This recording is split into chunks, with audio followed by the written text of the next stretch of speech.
Hello, everyone, and welcome to D4, where I, Devin. And I, Dustin, co-DM a 5th edition game of Dungeons & Dragons. Hey. Yay. Can you hear us? I know. I was like, oh, we're going to wait. Can everybody hear? We good to this week? Here we go. Will we make it? All right. I think we're good. Yeah? Let's do it. All right. Cool. Awesome. A dungeon is empty without a master. A master is nothing without a dungeon. And to become a master, you will need to start your journeyman's odyssey with a guide. A guide accessible from any electronic device through app or web page. Forge your destiny in your hands as the story begins with you. It is time to make your fate into becoming a dungeon master and beyond. Enter #Beyond for your chance to win a digital copy of the Dungeon Master's Guide from D&D Beyond. And to enter, make sure you're on the RockPunch ATL's Twitch channel and enter the hashtags into the chat. Remember to only enter once to not be disqualified. However, also remember that subscribers and Twitch Prime subscribers are 3 times more likely to win. We'll do a reminder at break and a drawing at the end of the episode for the winner. And let's hear from our sponsors. Yeah. Hey, it's the same sponsor you just basically heard of right now. But kind of moving on with what they just talked about, one of the things I actually wanted to talk about today is that D&D Beyond, aside from being a tool to be used, is also an information glut. And they write articles constantly, particularly about the 2 that I want to talk about today are James Hick. I apologize if I'm pronouncing that wrong. Wrote It's Hayek. Yep. It's what? Hayek. Hayek. Wrote 2 very interesting articles about world building, and particularly world building through encounters and world building through equipment, which I thought were very interesting. And I just wanted to say to those of you who use the program, look at those and just try to maybe expand beyond, it's easy to make a campaign in a minute, as we have seen. But if you want to put a little bit more thought in the minute into it, that might be a good resource to use. Yeah. Hey everybody, it's Katie here to tell you about Beetle and Grimm's Pandemonium Warehouse. Got some big news from the Beetle family. They are now streaming, and you can catch the second part of Justice Armand's amazing Step Right Up true milk-based horror game. I don't know what true milk-based horror means, but I'm going to be watching on Saturday. It's going to start at 4 o'clock Pacific, so 7 o'clock Eastern. And it just happens to be my birthday on Saturday. So I'm using my birthday wish. You have to tune in. Birthday wish. So join me and watch some amazing players go through whatever milk-based horror is. It's going to be awesome. And check out Beetle and Grimm's website for lots of cool stuff. I think milk-based horror means like based on true events. Oh, okay. I think. I'm not sure. I like to think of it as lactose intolerant. Unless you're just it's a dairy you're thing. I don't really know. intolerant. Have you ever tried to fight a cow? I have It's not not. fun. They know better than to fight me. Okay. Eldritch Foundry is if you want to create your own cow murdering adventurer, well, the best way to do that and get it on your table is through Eldritch Foundry, where you can use their very, very awesome, almost character creator like a system for creating a miniature of your dreams exactly how you want it for your table. It's awesome. Even if you don't play with a table, it's great to have the miniature there to show all your friends what your character looks like. It's a fantastic tool. I 100% recommend it. It's awesome, and we use it here on the show. So check out Eldritch Foundry to get your miniature today.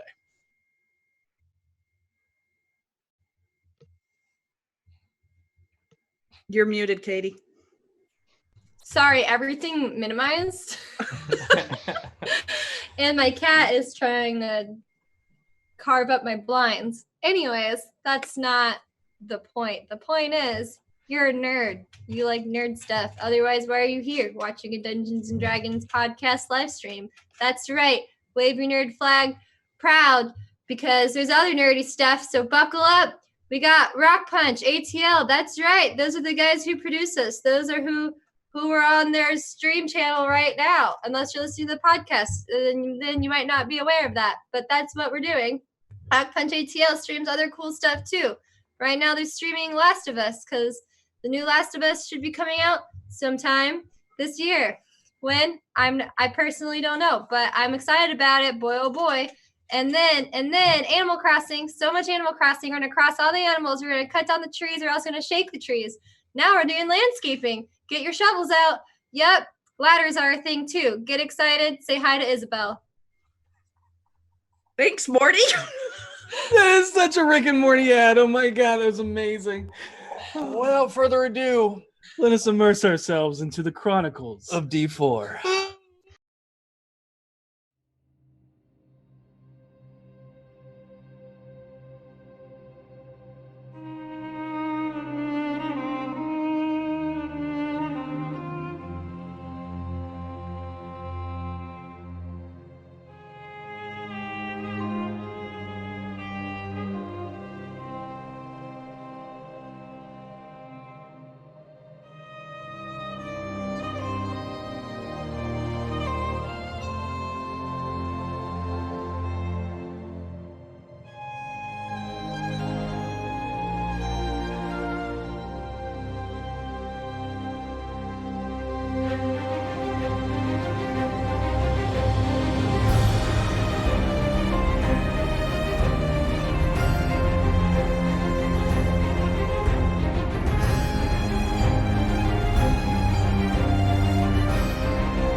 We're back. Last time, on Demitas and double-digit dice, the BFGs, still stuck in the dog book, found themselves standing in the middle of a lava-filled Forge of Moradin. As they looked upon the massive centipede-like creature, Sir Kurish the Bold drinks a potion of speed and charges forward to save his princess from the clutches of this evil creature. As the creature speaks, it is as if the elements themselves shift and move around from its vocal cords. Seisha, able to understand it, soon learns that the creature is not trying to harm them, but wanted to protect Princess Seraphina. Through several persuasions and deceptions of the god of coffee, manifested by Harold and Seisha's kind words, the Can't party believe was that able word. to talk Sir Kurish down and show that you should not judge a book by its cover, and that even though that Gil the Rimmeraz was terrifying looking, he had a soft heart and only wanted to protect and keep those safe while he worked away at his forge. As they came out of the book, Renair, who had coffee waiting for Harold, tells V how excited he is for their date tonight as he heads off to get things ready.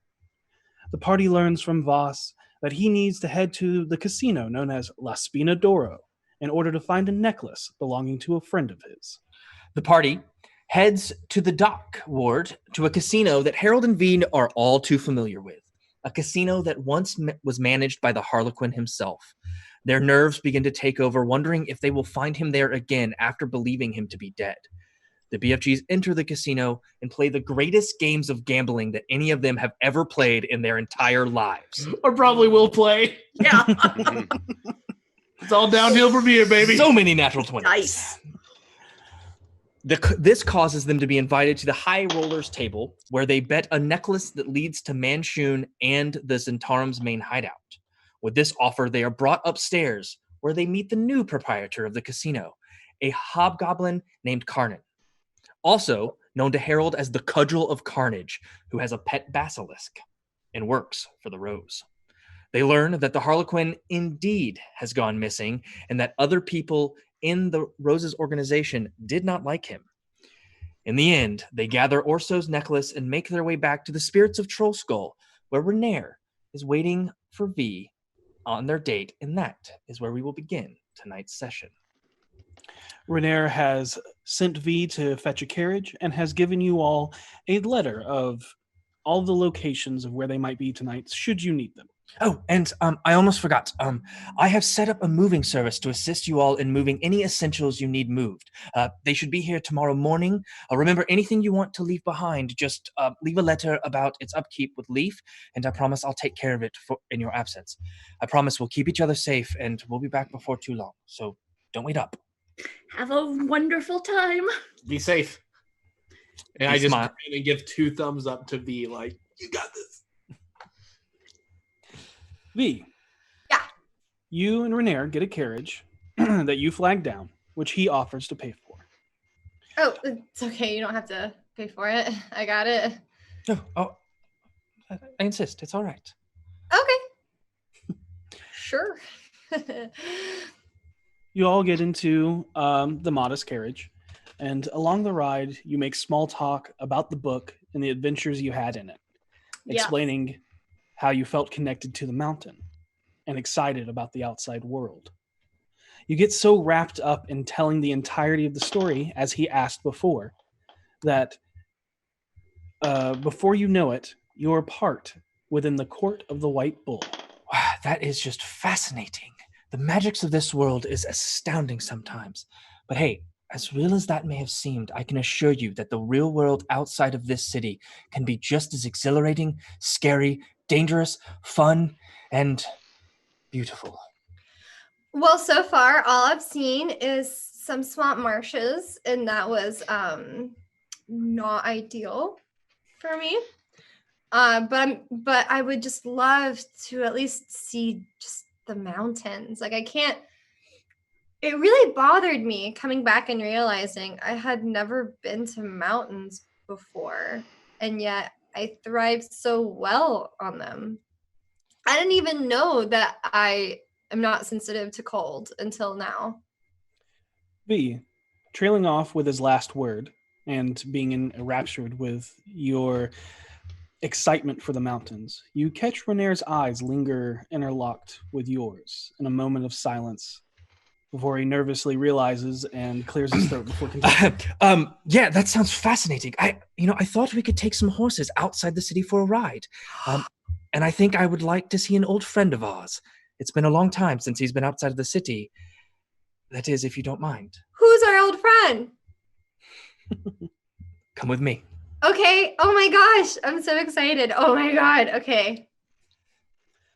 Making your way down a small street that bleeds off the court and rounding a corner, you find the magnificent statue of dark bronze sculpted horses running through a fountain where their water splashes up at their hooves, giving kinetic life to their still forms. You make your way into the gentle rest stables, where you find a dapple gray horse munching on some oats. And Renair pulls out an apple and hands it to you. Do you remember what you to say in order to let him know that you are a harper? No, but I know his name's Monty and I have an apple. That's okay. Just remember, the Harper's Creed. We work in the shadows to have information in order to keep the balance of power, and that no one, no matter how small or how poor that they should be without both. So simply say, information above power. Okay, I was about to very, very poorly spit that back at you because I already said, wait, information is power? Information above power. Information above power, okay. She holds out the apple, saddles up, for lack of a better word, next to Monty. Hey, information above power. And hands over apple to Monty.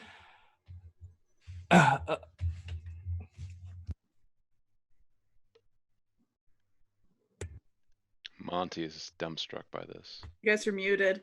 Okay, I sorry. think they're discussing. Yeah, I realized that. Sorry. Can I The horse pulls up his head out from his feeding trough and finishes a few oats he is eating behind his undulating, pursed lips. He stares you down head on as his tail bats away at a few flies from his body. And soon, in a timid, soft voice, he replies, None without both? Ooh, is that an apple? Yes, Oh. Monty, it's me, V. This apple's for you. I love apples. I know, I remembered. Well, really, yeah, okay. I'm going to take that credit, yep. What are we doing? Are we going on a mission? We are going out. That's right. We are indeed. How would you like to go for a ride, old friend? Oh, yeah. I mean, if that's what we're doing. Okay. Where are we going? I don't know. Oh, that's exciting. Yeah. And after a little while, Best you horse answer.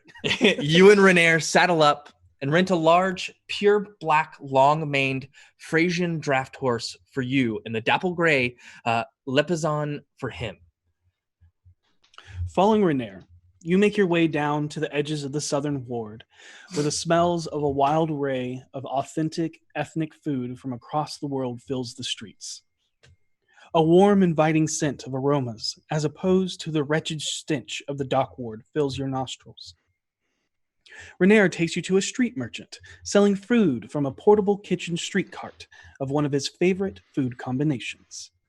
He orders 2 taco tacos and 2 bulgogi tacos, and taco as in T-A-K-O, which translates to octopus tacos and broiled sweet beef tacos, both of which are served on a crispy fried wonton shell, a fusion of karatur and Mazdikan foods.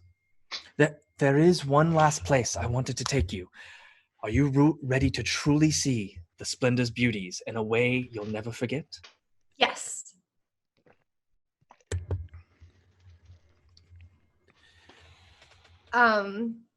Yes, I'm ready. All right. It's all right. I can't wait for this.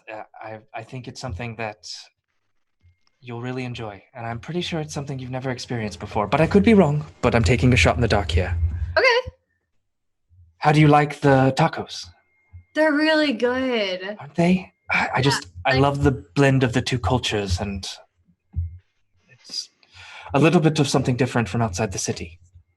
Yeah, I've always enjoyed seafood, but nothing quite like this. It's good. I'm glad you like it. It's one of my favorite little hole in the walls here in the city that not a lot of people know about.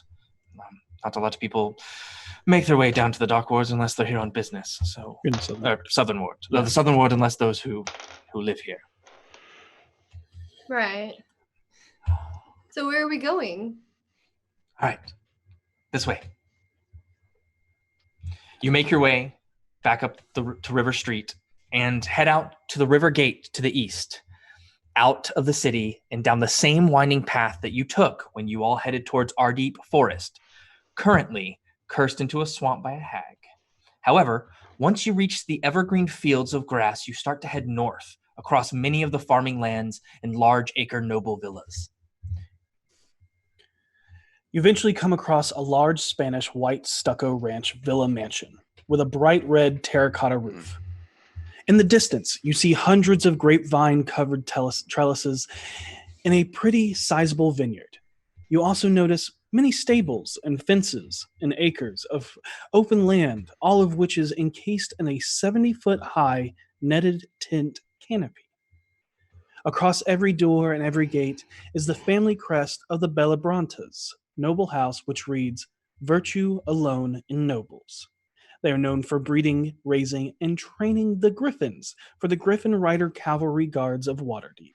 Soon approaching, as they see you riding up towards their farm, is a lord and lady dressed in blues, purples, and white muted, comfortable-fitting noble farmer's clothes. The man with a thick, coarse, subtle, stubble black beard wears a white, wide curled-brimmed cattleman's hat that sits real low on his brow, casting a shadow over his hardened, silvery hazel eyes. A blue bandana hangs around his neck over his long, dark leather duster jacket. The long, dark, brown-haired woman wearing a long, muted purple sundress that dances in the wind smiles in your direction.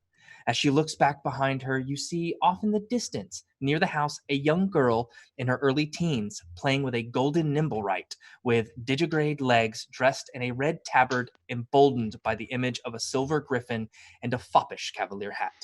It has simple facial features similar to a gold Venetian mask with sculpted filigree along the upper half of its face.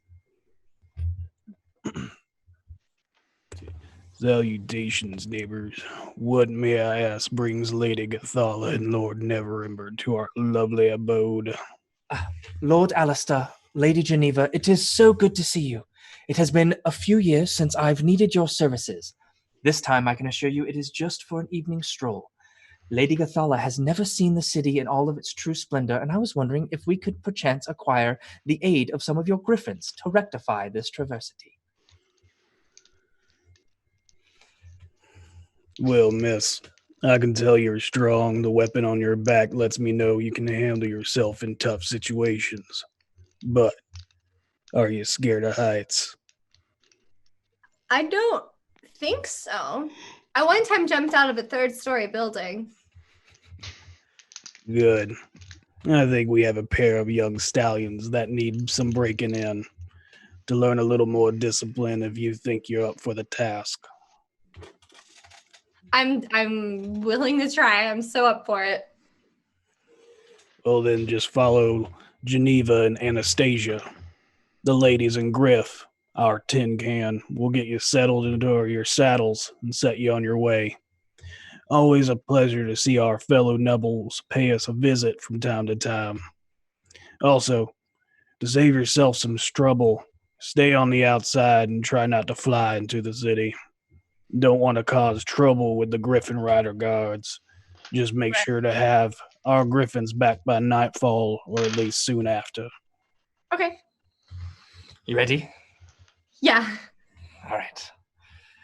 You follow Lady Geneva as she beckons Anastasia to help her in the stables. You notice the Nimblewright, known as Griff, never leaves her side. Soon, you are saddled up with two griffins, one of which looks like a fierce red hawk with beautiful muted light tans and brick red coloring. The other, a striking bald eagle with a brilliant white feathered head that fades into the deep, rich, dark browns of its bodies. The ladies and Griff lead you back outside of the gated and netted pasture and into the wide open grassy fields. What do you do?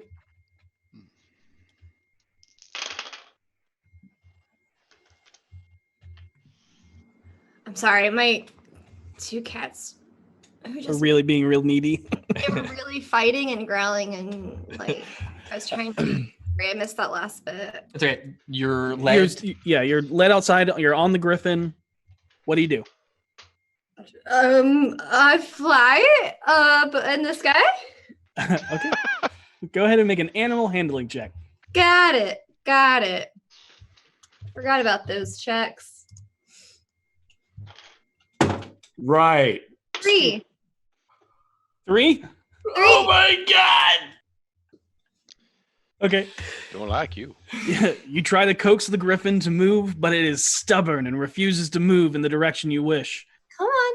It seems to be gnawing and moving, gnawing the grass, and it moves to seem to deliberately try to scrape you off across the fence or tree nearby before making small, swift jumps and attempts to knock you off. Make a strength saving throw. Oh, well, that I can do.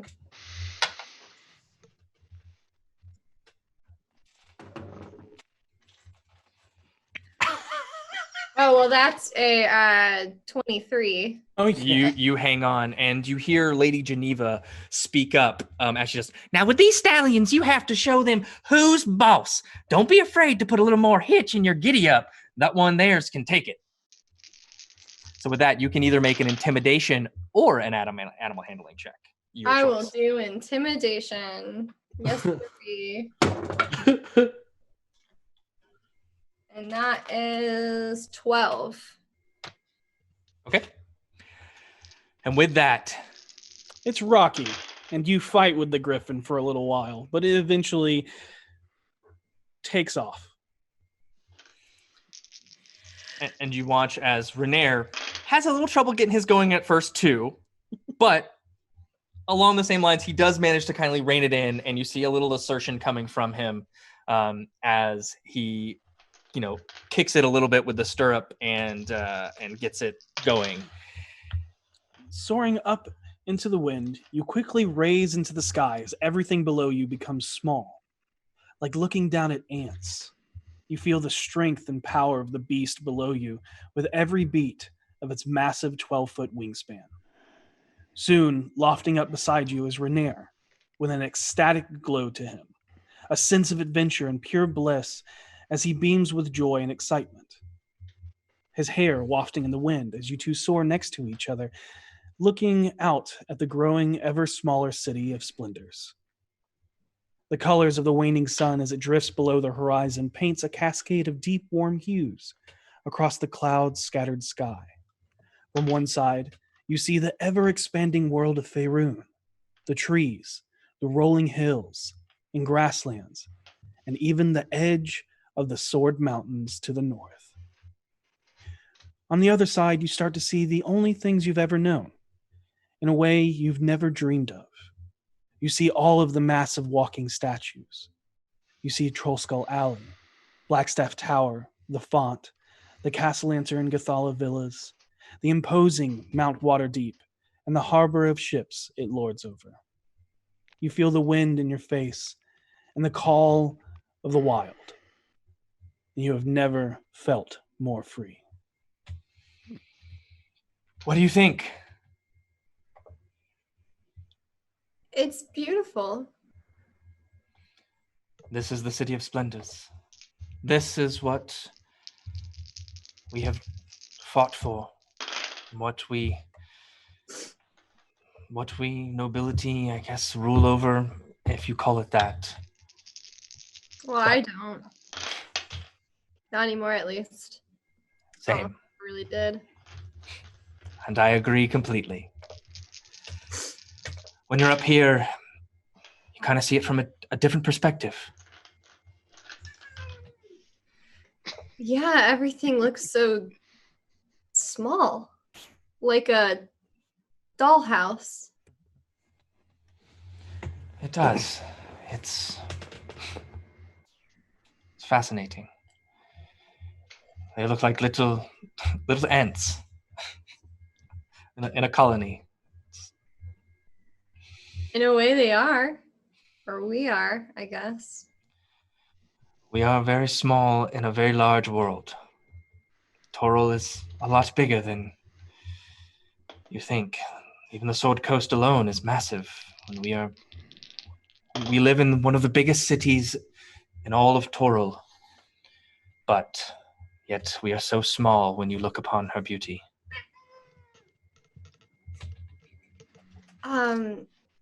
Yeah, when I left home, my initial goal was to leave. I just didn't know how or where or when. I know the feeling. Yeah, well, you have left. I did. But you chose to come back. Why? Why come back to a city that is constantly rejecting you? Well, allow me to start at the beginning. My mother died when I was very young. I only have a few memories of her, mostly to how she made me feel safe and happy. I couldn't have been more than 8 or so when she passed. And what I do remember, you would have loved. My father, on the other hand, was far too busy being the one open lord to spend time with us, or me after her passing. I was raised by nannies and servants of our house. But that wasn't fun for me, so I snuck out a lot to play with the children of Waterdeep. And as I grew up, I fell in love with the people and the outside world. Eventually, I inherited the tedious duty of managing my family's extensive property holdings while my father resided in Perion's palace. But fate had other plans for me. One late fall night, I was confronted by Lorelra Harsand while about suspicious happenings at a property owned by the Neverember family. She, her bodyguard, Balloon War Dragon, and I went to investigate where we found Vajra Safar imprisoned and tortured by a man named Kodar in a plot to seize control of the city. This Kodar, mind you, was using the house with my father's permission. That was the first time I suspected my father of nefarious undertakings. Anyways, long story short, we were accused of murdering Vajra by Kodar when we hid her away from him. I blackmailed my father into rescinding the charges against us. Soon after, Kodar was killed, and Vajra, Maloon, Lorelra, and our friend Eric formed the Moonstars, named after the original Blackstaff secretive group that was created to unify the races against the forces of evil. The further things went on, the more I grew apart from my noble duties and fell into adventuring, and the more and more nefarious plots arose from my father's machinations, eventually leading to him being kicked out of Waterdeep by L'Ariel Silverhand. After leaving and moving on and going on these adventures, it's what led me to the Harpers. It's what... I fell in love with the people and felt guilt for leaving. And when I became a full Harper, I asked to be placed back in Waterdeep after my father had already left, and I felt like I could do some good and try to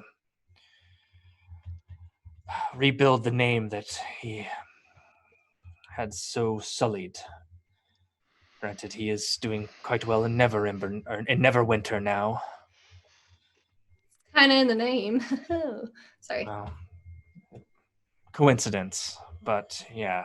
I was just, It was... I got it. like It a was good. blacksmith named Smith, you know. I'm just, I get it. That's funny. Yeah. But I don't know. I love traveling. I love seeing all of Faerun. But my heart lies with this city. I used to think I loved the city, but lately I can't help but feel like I've worn out my welcome in a way. What do you want?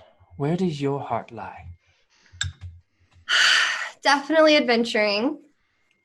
I'm just so tired of feeling contained, like I'm living by other people's rules and that I can't do what I want. Really. I mean, I really enjoy helping people and, you know, making sure people are safe and whatnot, but sometimes I just feel like, well, this city is great for the rest of my family. It never really felt like it was for me. When I was younger and when I would, you know, sneak out and go gambling or whatever with with Harold and whatnot, I did feel like I was a part of the city, and I think that's when I loved the city the most, because in a way it felt like it was being kept from me. And now I'm starting to think that maybe the only reason why the city liked me so much was because of my family, who I left, but no one seems to believe that. And it's really difficult dealing with people constantly accusing me of being kicked out, like there's something wrong with me. I understand. And unfortunately, that is the society of nobility, and it's all about appearance and perception. To them, perception. Yes, appearance and perception. To them, perception is 9/10 reality, no matter what is true and what isn't. But who cares what they think?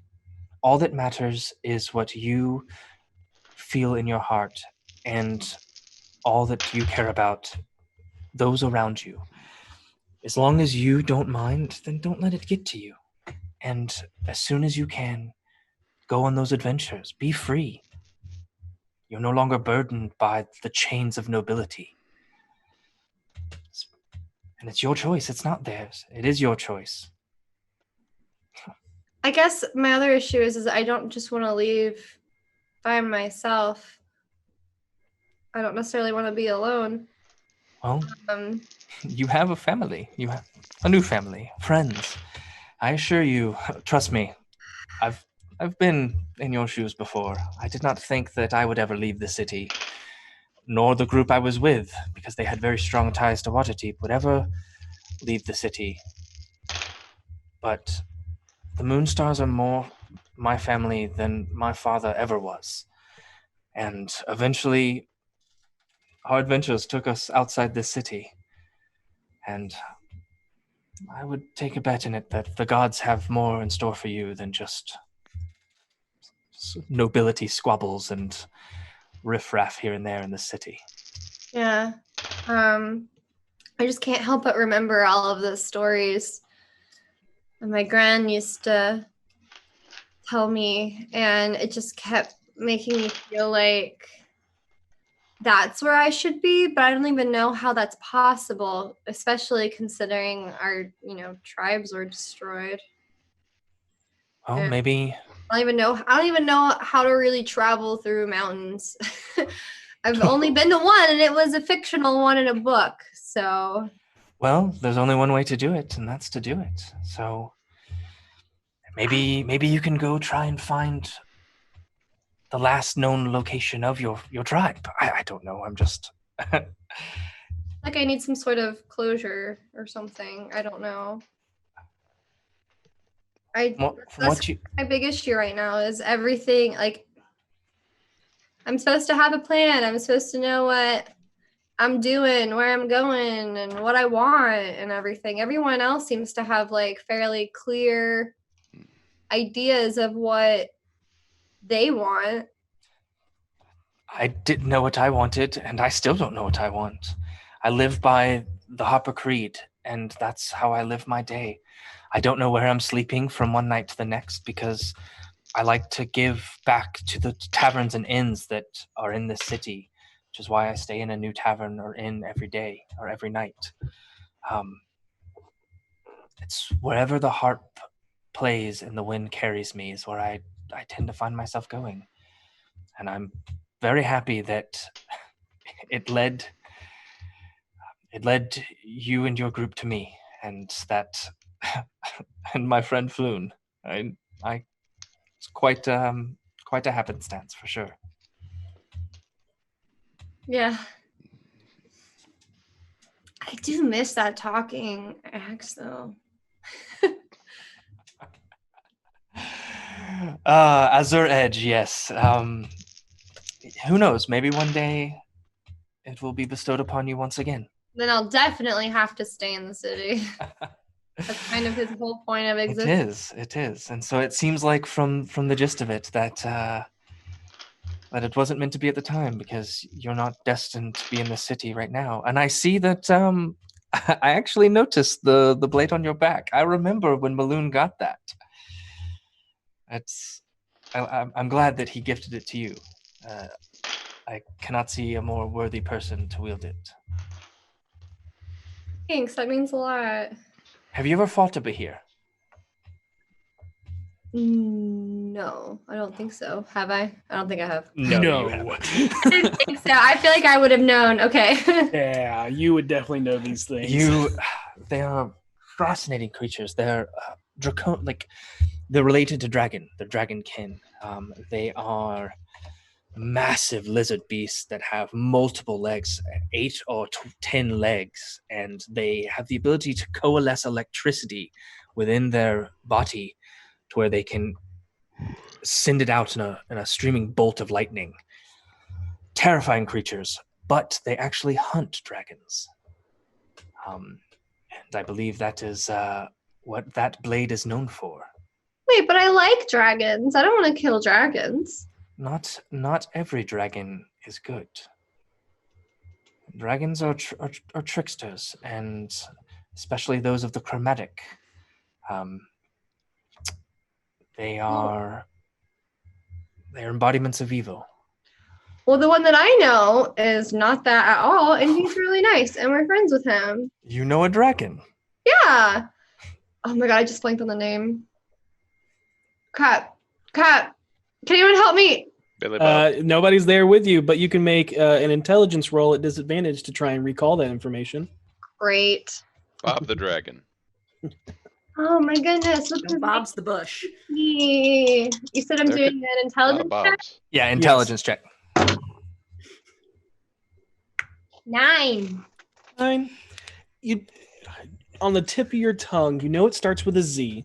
Zerg, zag, zood, zag, zaggert, zaggy, zag. Zag. Is all I remember of his name. Okay. Well, The guy, what kind of dragon is it? Where did you meet a dragon in Waterdeep? Dragons aren't allowed in Waterdeep. we were playing hide and seek in the water, and he took us to his lair, and he gave us some wigs, and he has Harold's accordion, and he's really nice, and he just really likes people stuff. You know, All these things are technically true. I am going to have to hear more of this. Perhaps when there isn't the wind rushing past is. I think I'm catching every other word. All I heard was Harold and Wigs, hide and seek.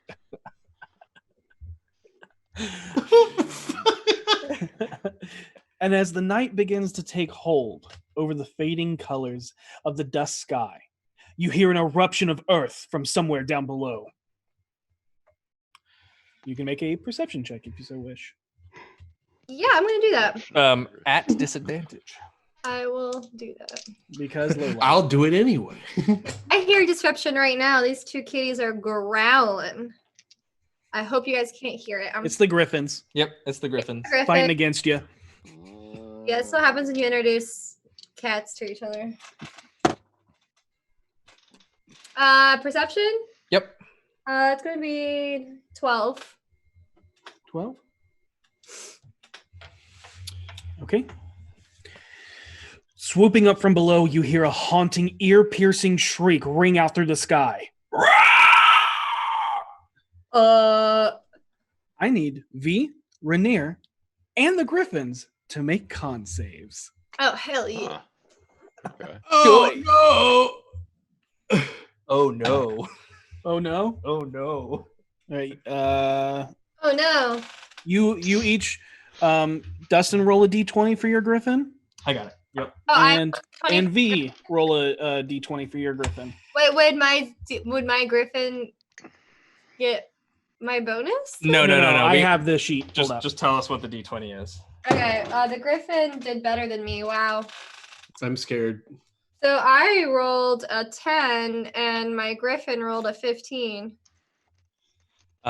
Rainier rolled an 8. His Griffin rolled a 19 on the die. What the hell? So, Griffin's 21. more prepared in the air than we are. 23 on. Oh, yeah. I mean, they're naturally fit and born for the air. This is my home. Yep. Okay, so fun times. Fun times for Devin. Griffins are fine. Mm-hmm. You all, as this screech hits both you and Rainier, all of a sudden you feel shocking through your core. Your ears begin to ring and your head goes wobbly. You and Rainier both are currently stunned. Ooh. You as Something goes for you. Everybody roll initiative. It's going to get a surprise round since you guys are stunned. Oh my god! You know what this? I thought for sure they're in the middle of the sky. How could anything ruin the date now? You should read the paper. I don't read. That's for Agma, baby. That's Agma, baby. It's Agma, baby. oh, you got that. Okay. Yeah, Oh my god, you guys. 25 to 20. Oh, and The Griffins will go on. our turn. Yeah. Are you okay? Yeah, we're out of tissue paper and paper towels and tissues, so I had to go in olden times with the good old classic hanky. 25 to 20. Uh-oh. 20 to 15. Did you remember to roll with advantage, V? Yeah. Okay, just making sure. Okay. Oh, Good times. Uh-oh. 20 to 15. Uh-oh. You mean 15 to 10?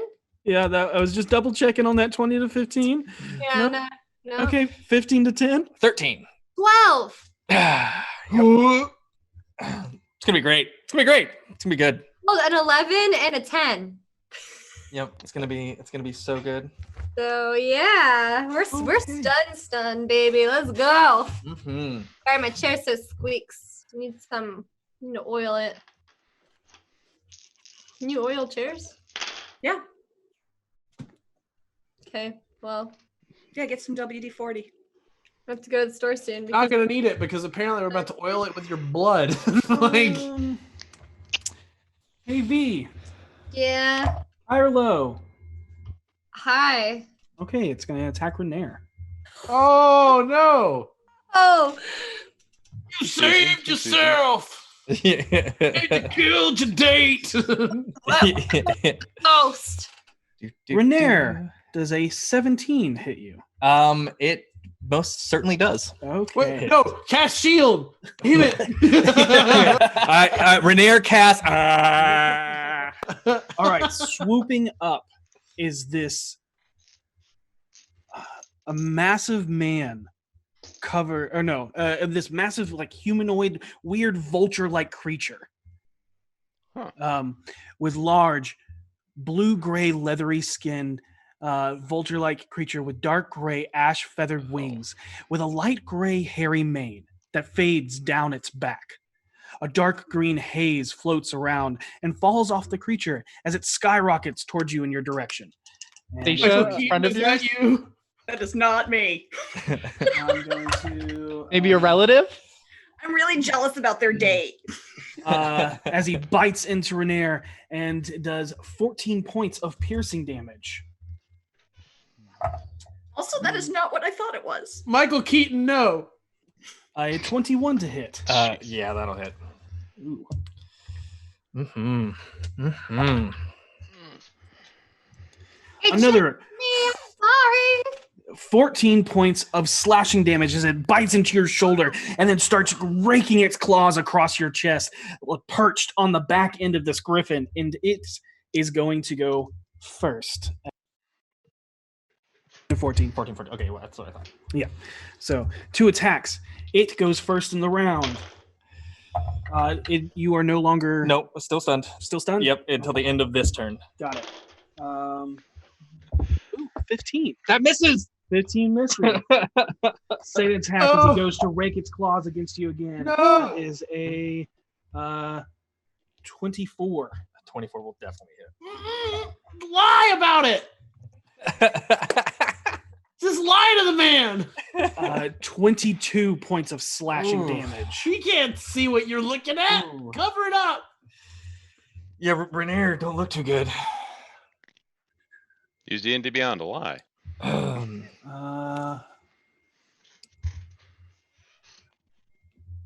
And It's it either- is going to fly away and hover away from you. Yeah, what fair. a dick. At the end of its turn, both V and Renair come out from being stunned. No longer stunned. Renair, it is your turn. Oh. And he's gonna look and just kind of still kind of like trying to figure out what just hit him.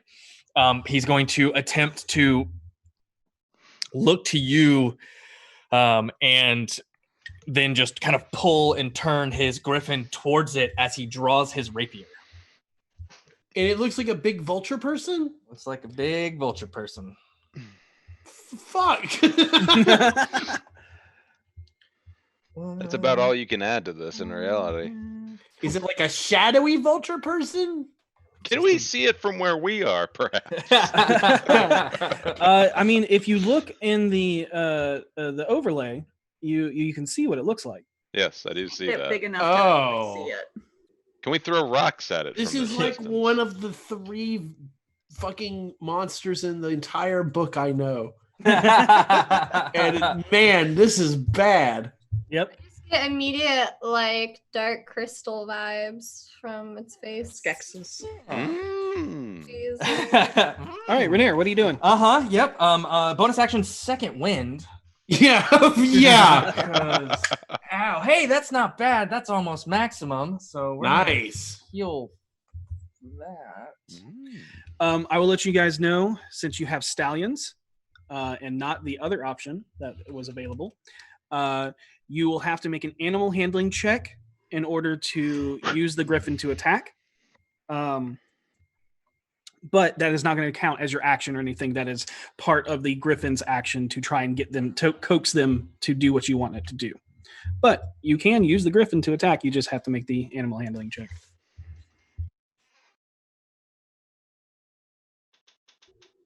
Just a hard smash cut to the tavern where we're just all sipping tea. I really hope they're having some fun times. I bet they're going to have 12 babies together. You need to God. stop There saying it that. is. You just There need it to is. Stop saying it. All right. Renair is going to go in and is going to attack because that's what there is to do right now. Is attack. What do you have? That's what you have. All right. He is going to go in and as. Oh, damn, that's a bonus action. Can't do that. Okay, yeah. He is going to go in and he is going to. I'll go ahead and roll the animal handling for him to see if he can Get the griffin to get the attack. Griffin. Fine. He does. That's an 18. 18, yes. So, sorry, 19. 19 on his animal handling. So we'll deal with that after his attacks. And he is going to attack Do it. regularly. Cause yeah. Ooh, that's gonna be a no. First attack is a 13. 13, you swing wide with your rapier as you're bringing your griffin in, and it moves, positioning itself as it barrel rolls over you to the other side. I have no idea how to fight on the back of a griffin. Also, ow! And he's gonna try to come in for a second stab. Ooh, even less. Rolling fire. Yes. Renair, no. The pain searing through you from its claws that raked through you. It felt just the sulfuric smell that you're smelling around you seems to cause these wounds to hurt even more, making your swings not make purchase or as strong as you need them to be. You can make your attack with the griffin. I'm gonna do that. A beak and a claw attack. Going together. Oh yeah, you hit. 17 on the beak. The claw will miss with a 10. Yes. All right. Coming in, mimicking what the creature did to you, the griffin bites into the leg of this creature. 8 points of damage. Okay. And that's Renair. Because bonus action was to... You do not need to make the animal handling to fly. You have already done that. But you do need to make the animal handling if you want the griffin to attack. Just so you know, V. Okay, so am I close enough to attack with my sword? It is long. It is a long sword. If you want to bring up the griffin stats on D&D Beyond, you can. But you have 80 feet of flight movement. You are well within range to move up to fight this thing. Okay. In that case, I don't want the griffin to attack because I don't own the griffin. Mhm. And I don't want the griffin to die because I have to return it. Okay. Okay. I'll Get just your priorities in order. Okay. Anything else? And so I guess I'll fly towards the griffin, towards the thing. Yeah. Mhm. The I just- vulture. There's only one, just checking, right? There is only one. Okay, I just want to make sure. And I am going to rage because Rainier looks Yeah. real fucked up, and I'm Yep. really mad that they're ruining my. As you rage, Thoric beast skin Veterok, a massive man covered in claw scar tattoos, wearing the skin of a grizzly, as a hooded cloak roars out of you before diving off the griffin's back, arms extending as his body shifts into a red ethereal giant eagle. Thalain, the Storm Veterok, A fierce, bald woman with lightning strike tattoos forming around her body like tiger stripes jumps from you as an arc of lightning follows behind, trailing from her hammer. She lands on the back of Renair's griffin as she stands barefoot, surfing the backside of the winged beast. As you look back, you see Lo doing the same with her axe in hand, looking down towards you with fierce, proud eyes. She screams in rage, and like a whisper in the wind, you hear the words, "Let your valor raise. Let your spirit rage." Make your attacks. Okay. Whoop that ass. Let's do this. You going reckless or no? So, oh crap, I made a mistake. My stuff got unequipped. Sorry. There we go. We're back in action. Okay.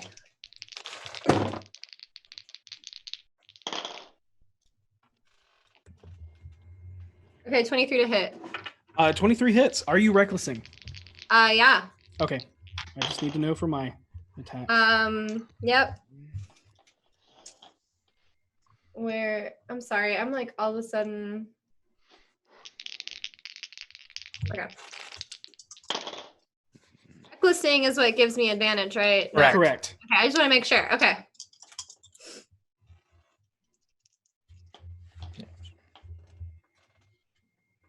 Oh shit, dog. Okay, so 18 damage. Nice. Yeah, I rolled 2 6s. that's I awesome. brought because I'm on a date, I brought my heart dice. Oh, love that's I adorable. love Heal it. damage. I love it. Amazing. Purple. So, flying up as this creature is focused on Renair, you come up, your ancestors pouring out of you. You see Renair's eyes go wide as he's never seen this before. Oh yeah. And then you pull out the Bahir blade, swing it around, and then with a backhanded swing, cut through this creature. Can I attack again? Yes, you can. You have 2 attacks. All right. Oh wow, are you serious? It's funny. I rolled 2 12s. So that's 19 to hit. 19 hits. Again, coming back, spinning the blade, coming over its shoulder. You cut into it. Okay. That's 16 points of damage.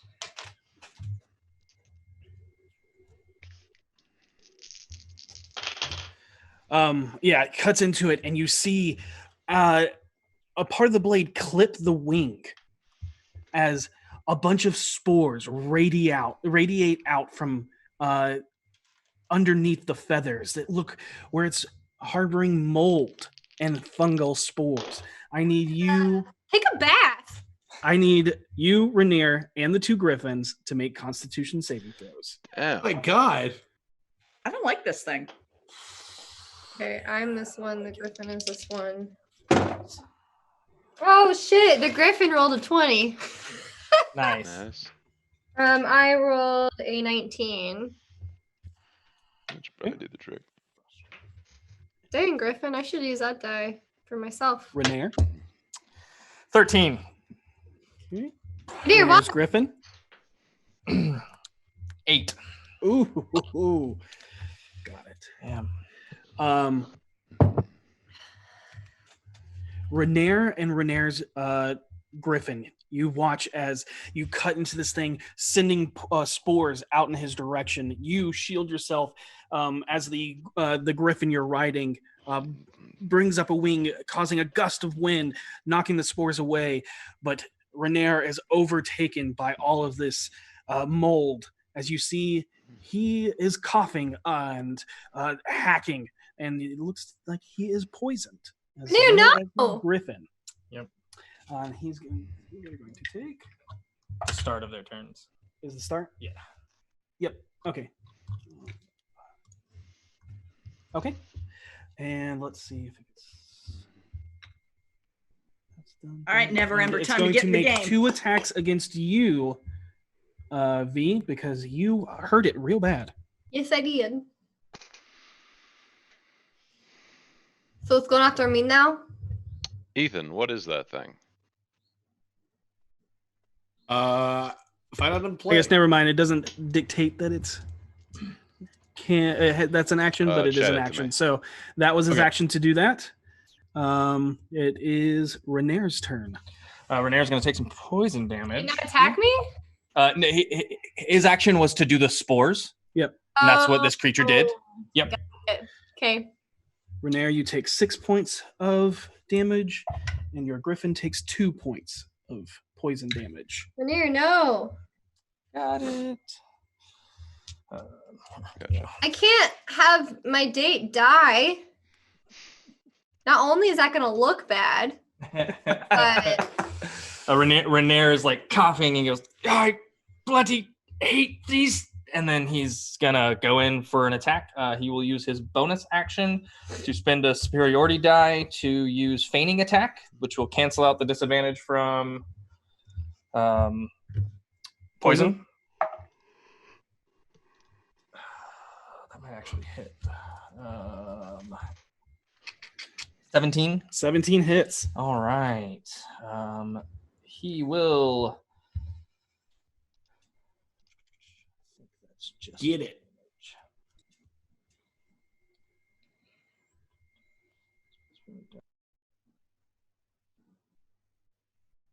I know. I'm aware. What is it? this is too much, y'all. 6. All right. He is going to. Ooh, that's decent. 20. 28 points of damage from Renair. Deal As 28 points of damage. he did, because he sneak attacked as well as superiority die damage. In the air. He's the Because he has an ally within 5 feet of the creature he's attacking. Doesn't necessarily need an ally around him. Though. yeah, Oh, that's I true. get it, because I'm distracting the creature. He's It is very strange. The way he strikes and pierces this creature with his rapier is very similar to how Voss moves, as he may also be a swashbuckler. But- Renair will then come back with another attack. And this time he will roll at disadvantage and will miss on this one because. And then he will attempt to attack with his griffin, but will not. Okay. Will just miss it with an 11. Oh, man. But at the end of his turn, he will try to overcome this poison. With a natural 20, he will overcome this poison, so he is no longer poisoned. Get it. Got it. There you go. You watch Renair stab through this thing, go to cut again as the creature moves out of the way at the last second. But you see a vigor embolden Renair as he is ready for a fight. And V, you see an opening. Yes. It is your Yes, turn. yes. I'm going to go for it. It's still not dead yet? Dang. All right. Nope. Cool. Nah, bro. Yeah, it looks like. 60 points of damage to it. Like, whatever. Yep. It looks like Renair's weapon is not doing as much damage as yours for some reason. Interesting. Okay. 21 to hit. That 21 hits. hits.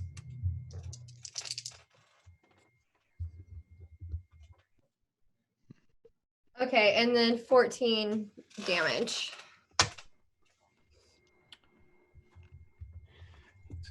Cutting up through, cutting near its leg, trying to avoid the wing this time. Your blade makes purchase as you cut down into his bone. It screeches out in pain. That's your first attack. All right, hell yeah. I was waiting to see if it died before I rolled the other attack. No. We'll ask that beautiful question. Natural 20, bitches. Woo! Nice. Very nice. So I get double. Crap. What do I get double on? I always. You automatically have a maximum of 2d6 from your weapon. So that's already 12 Okay. plus your rage damage and your strength. So I think that's plus 6. So you already have a plus 18. So you're gonna roll 2d6 and add that to 18. Okay.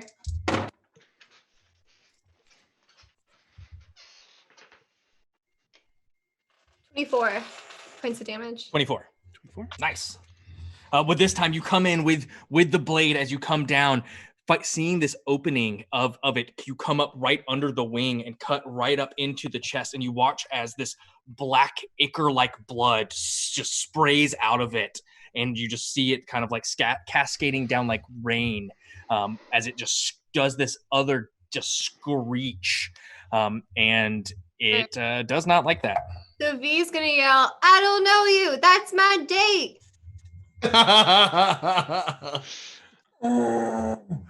Okay. Okay. Renair's griffin also seems to no longer be poisoned. The rock is going to go, or the creature is going to go after you, V. You'll learn soon. You know what it is. Because you're attacking recklessly, it gets advantage on its attacks against you. Does a 21 hit you? Yeah. Screeching out in pain, it then turns around and buries its beak into you, doing 7 points of piercing damage. Really? Halved to 3. Oh no. What'll I do? Don't mock them. They'll make it hurt. I know. And then you watch as it bites, its back talons reach out and clip and try to attack Renair. It has disadvantage on this because it. I may not hit. A 14. 14 misses. You actually watch as it comes in. Renair is about to bring up, and you watch he's about to parry the blow away, but you watch as the Storm Herald brings her hammer across, parrying away the blade, imposing the disadvantage because you have attacked it, and it has disadvantage to attack any other creature other than you. Yep. Renair, it is your turn. All right. Renair, who is no longer poisoned, huzzah, is going to expend another superiority die to do another feigning attack as he brings his blade in and at the last second drops it, but switches hands and comes up with a stab. Hopefully he'll be able to hit. That's not too shabby. That's a 22 to hit, which no hits. Mm-hmm. So here's another.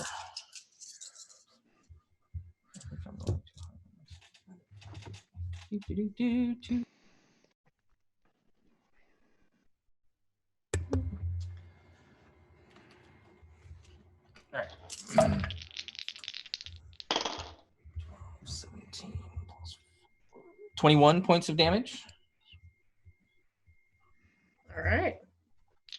And then second attack, which will be okay.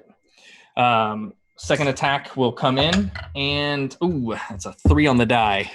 The first attack, seeing the Storm Herald bat the wing across of this creature, it opens up its torso as Renair drops the blade and comes in with a stab, it straight through its gut, carving across it, doing massive amounts of damage. It then bats its wings away at the last second, knocking Renair's blade away, but its back is completely turned to you, V, as he's focused on Renair. What do you do? Oh no. Wait, is it my turn or? It is your turn. Okay, I was like, am I okay? So I'm gonna attack it again. So close. This will be 26 to hit. 26 will hit. Just barely. I A said lot. yeah, A 'cause lot. A lot. 20. Yep. I Just rolled barely. 18. That's like, so Katie's looking at me like, what? Close to what? Close to 20. Okay. 10, 14, 16 damage. Sing us its swan song. Yes! Yes! Yay. You Alright. saved the date. So I yelled, I said this was my date! And I just sort of like find this really cool way to like kind of balance up on the griffin. We're just gonna say I can do that, and we're Yeah, that's gonna. fine. I don't want to roll an acrobatics check. You're on your how do you want your swan song. You can say whatever you want. Okay, cool. I do a super cool move where I'm like surfing on the griffin, and then You're mimicking low at this very moment. Yep. And then I just kind of go like that's my day! And I just sort of like a downwards stab right through him. Just right, like base neck, like. Yes. As you do, you come down and you actually cleave one of its wings completely off, sending it in a spin. And as it spins, you flip your blade around and come in on a backswing, catching it right on the neck, completely decapitating it. As the head turns and begins to fall, you watch as it and its entire body slowly turns to a sulfuric smelling goo as it just falls to the earth below. Ew, and it gets everywhere because we're in the air and it's spinning. So we get covered in it. No, you do not get covered in it. Okay, it good. falls away from you. Yeah. Don't So ask as you to cut be it down, covered in it the goo. falls down, and as it's falling, you see it dissolve into the sulfuric goo as your ancestors look at you, emboldened with how proud they feel before fading back into your visage. As you see Renair kind of like clutching his side. Why was that fiendish creature here? I have no idea. It must have been remnant left over from when the demon lords manifested into the Underdark all across Faerun. Okay, that's a lot of information that I don't know anything about. Well- You seemed like you knew what it was. It's a vrock. According to a book I read, written by someone by the name of Disrian A. Aaron, his group known as the Demonic Imperator Contamination Killing Syndicate, or they went by Dicks for short. They led by some asshole named Billrick. I don't know, he was some gnome. Very pompous, but they took care of the demon lords, and it looks like they didn't get everything. We best take the griffins home before it gets too late. The demon lords. What now? The demon lords were dicks, or the dicks took care of the demon lords? The Dicks took care of the demon lords. Oh. Okay. Yeah, some play on words. He thought they were funny, I guess. I don't know. It happens all the time with adventuring groups. You'd be surprised. Yeah, tell me. I still wish we had a better name than what we have. You can thank Seisha for that and the fact that none of us had a better idea. Right. Anyways, let's head back and take the griffins back. Okay. Um, that was intense. As you begin to fly and make your way back towards the Bellabrantis villa, Renair looks to you. So I couldn't help but notice we were not alone up there. Whatever you did, I've never seen that before. They looked like ghosts pouring out of you. It was absolutely incredible. That first one just leaped off and wild-shaped like a druid. And then the one on my griffin was causing a storm of red lightning to radiate all around me. And it blocked the blow that was about to hit me. But the last one, she looked just like you. And I mean, just wow. That was your grandmother? Yeah, that's what the Gathalas used to be? No wonder you wanted to be something more than this provincial city life. Right? Like, seriously. Ugh. Anyways, I forgot you didn't know that. I have, I guess, a bunch of ghosts living in me that like to come out when I get angry in fights. And it's strange that you say the word angry, as you feel a swell of anger build up inside of you at the name Gathala. When Renair asked, that's what the Gathalas used to be? That's not what the Gathalas used to be. The Gathalas killed all of them. I'm sorry, then... No, it's okay. You didn't know. What? That was the Veterox. My mother's clan. Then allow me to call you Lady Viomiliana Veterock from now on. I think I'd rather just V Veterock. All right, V Veterock, it is. Yeah. Yeah, I like that more. I wish I could write away my last name. You know, maybe I can. I legally changed my family manor from Neverember back to its original name, Brandart Hall, in honor of my mother's maiden name. Brandart? Yeah. Brandart Hall. Brandart Hall. Oh, Hall is part of the name. Yes. I thought you were don't know. adding Hall because like house. What do you think? Do you think Renair Brandart Hall does it have a ring to it? Does it suit me? Never has a really good ring to it, but at the same time, it's your decision, not mine. It's fine. I do not fear my father's last name, and it's actually kind of fun to bring. He calls it shame, but I call it fun when I do something good in the name of Neverember. That especially if it spites him. I do rather have fun spiting my father. Anyways. Yeah. It's nice that I can initial things and people won't think I'm Vinley anymore. If I wanted. Because we have the same initials. Ah, I see. VG. Well, Vedarok fits you much better than Gathala does.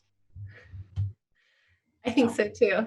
And it's cooler name. I mean, Gathala is like Gathala, but like Vedarok's like Vedarok. You know what I mean? It does. It has a fierce name like Vedarok. Yeah. And as you keep saying this name, that anger fades away and you feel a sense of pride and adventure swell up inside of you. Yeah. All right, here, let's go ahead and land and get these griffins back. I don't think any of them got injured. I don't think so either. Mine seems pretty solid. And you fly in and land, and as you land and you start to get off, Renair gets off, and you can definitely see a wince as he... You can see that most of his backside is just tattered and Oh my shredded. goodness. Are you okay? Do you need... I have a greater healing potion. It's fine. We'll stop at a temple on the way in, and I'll have them do some divine healing. Save that for a time when you need it. I can walk, and I can still move, and I can still ride in a carriage. So Okay. Are you sure you can? I guess if you don't lean back. I've had much worse, but I'm glad that you're safe, though. And I was worried about you. I mean, I was trying to pull its eye off from me, and then I realized that most of the time, I think we make a pretty damn good fighting duo. Yeah. Is it wrong if I say it was fun? Oh, it was definitely fun. Okay. I have not had a good fight in some time. Okay. And I would hug you, but I'm afraid of hurting you. I'll be all right. I wouldn't want to get blood on you. Right, of course. And V just sort of like leans in and like kisses him on the cheek.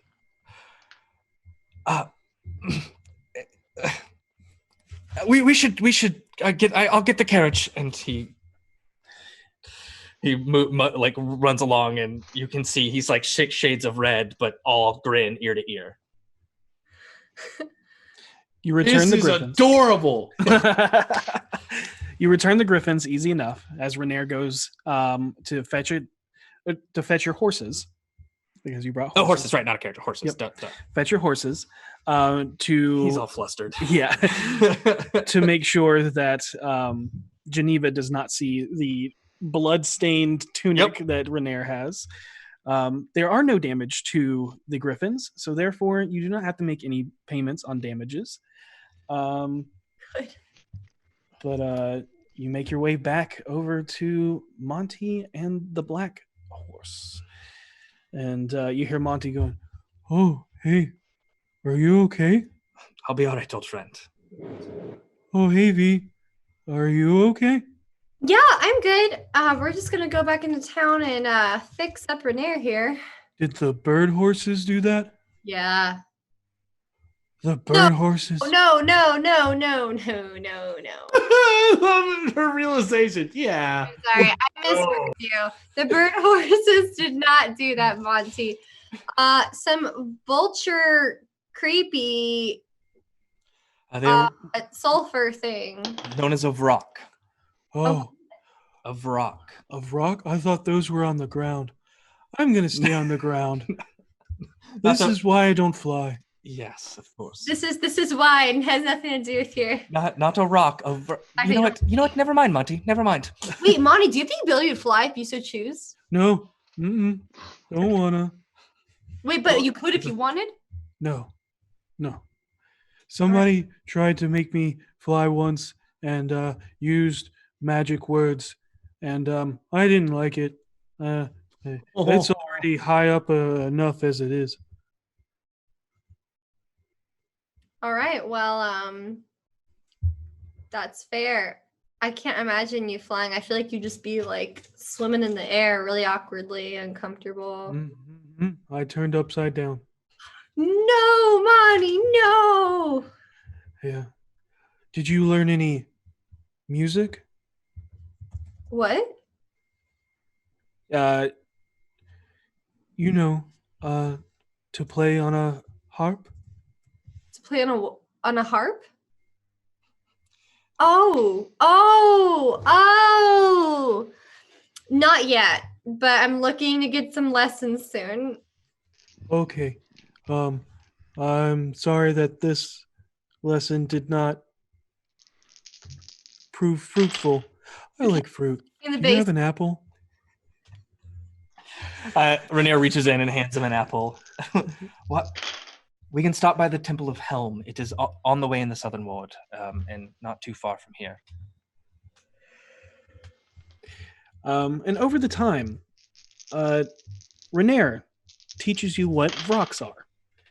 You learn that they are a fiendish creature from the chaos of the abyss. They are dull-witted, capricious fiends that live only to create pain and carnage. Vrox gobble humanoid flesh whenever they can, stunning potential prey with an ear-splitting shriek, then swooping down to attack with beak and claw.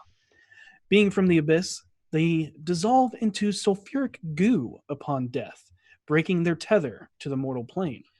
They have toxic spores that grow from the mold in their wings, which allow the Vrock to poison creatures with just a shake of their wings.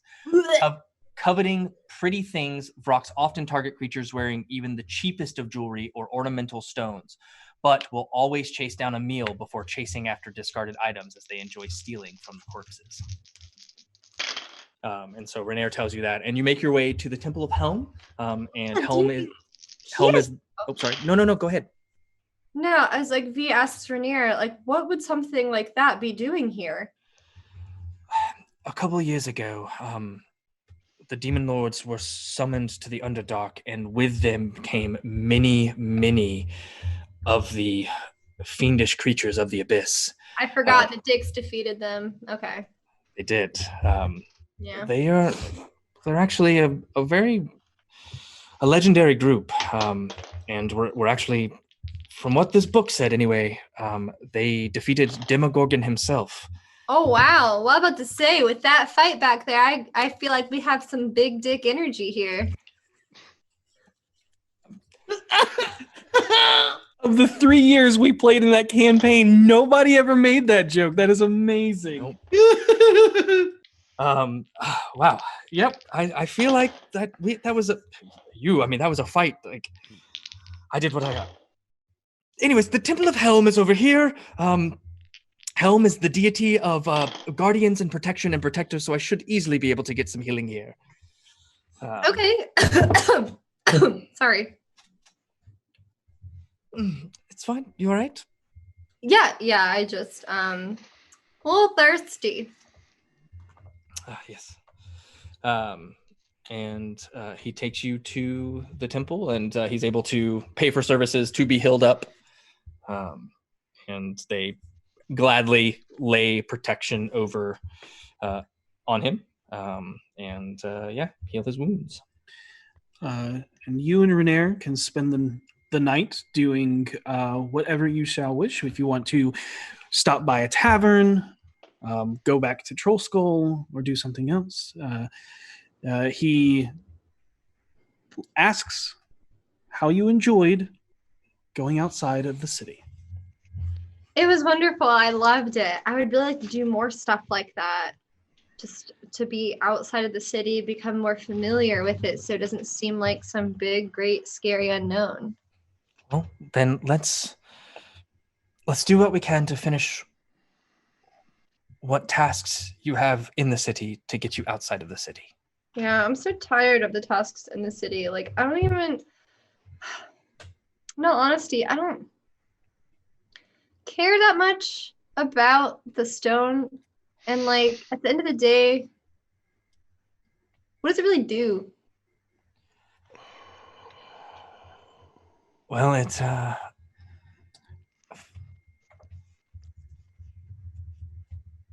let's not talk about this here. You never know who's listening. There. But I just think it's dumb that everyone's looking for it. that tends to go the way with certain things. More often than not, I assure you. It is not the first time that something so coveted has been sought after. And it will not be the last. I can assure you that. It is... Some say that it is why we adventurers exist. I guess.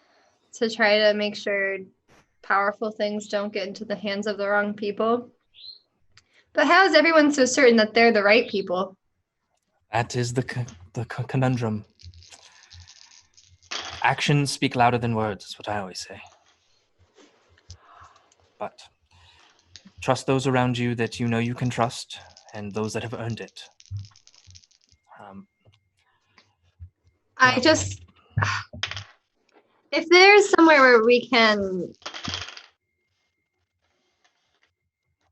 If there's somewhere where we could talk, I guess without fear of other people listening in? Sure. Yeah. Well, I think we can find a place like that. Okay. And he will...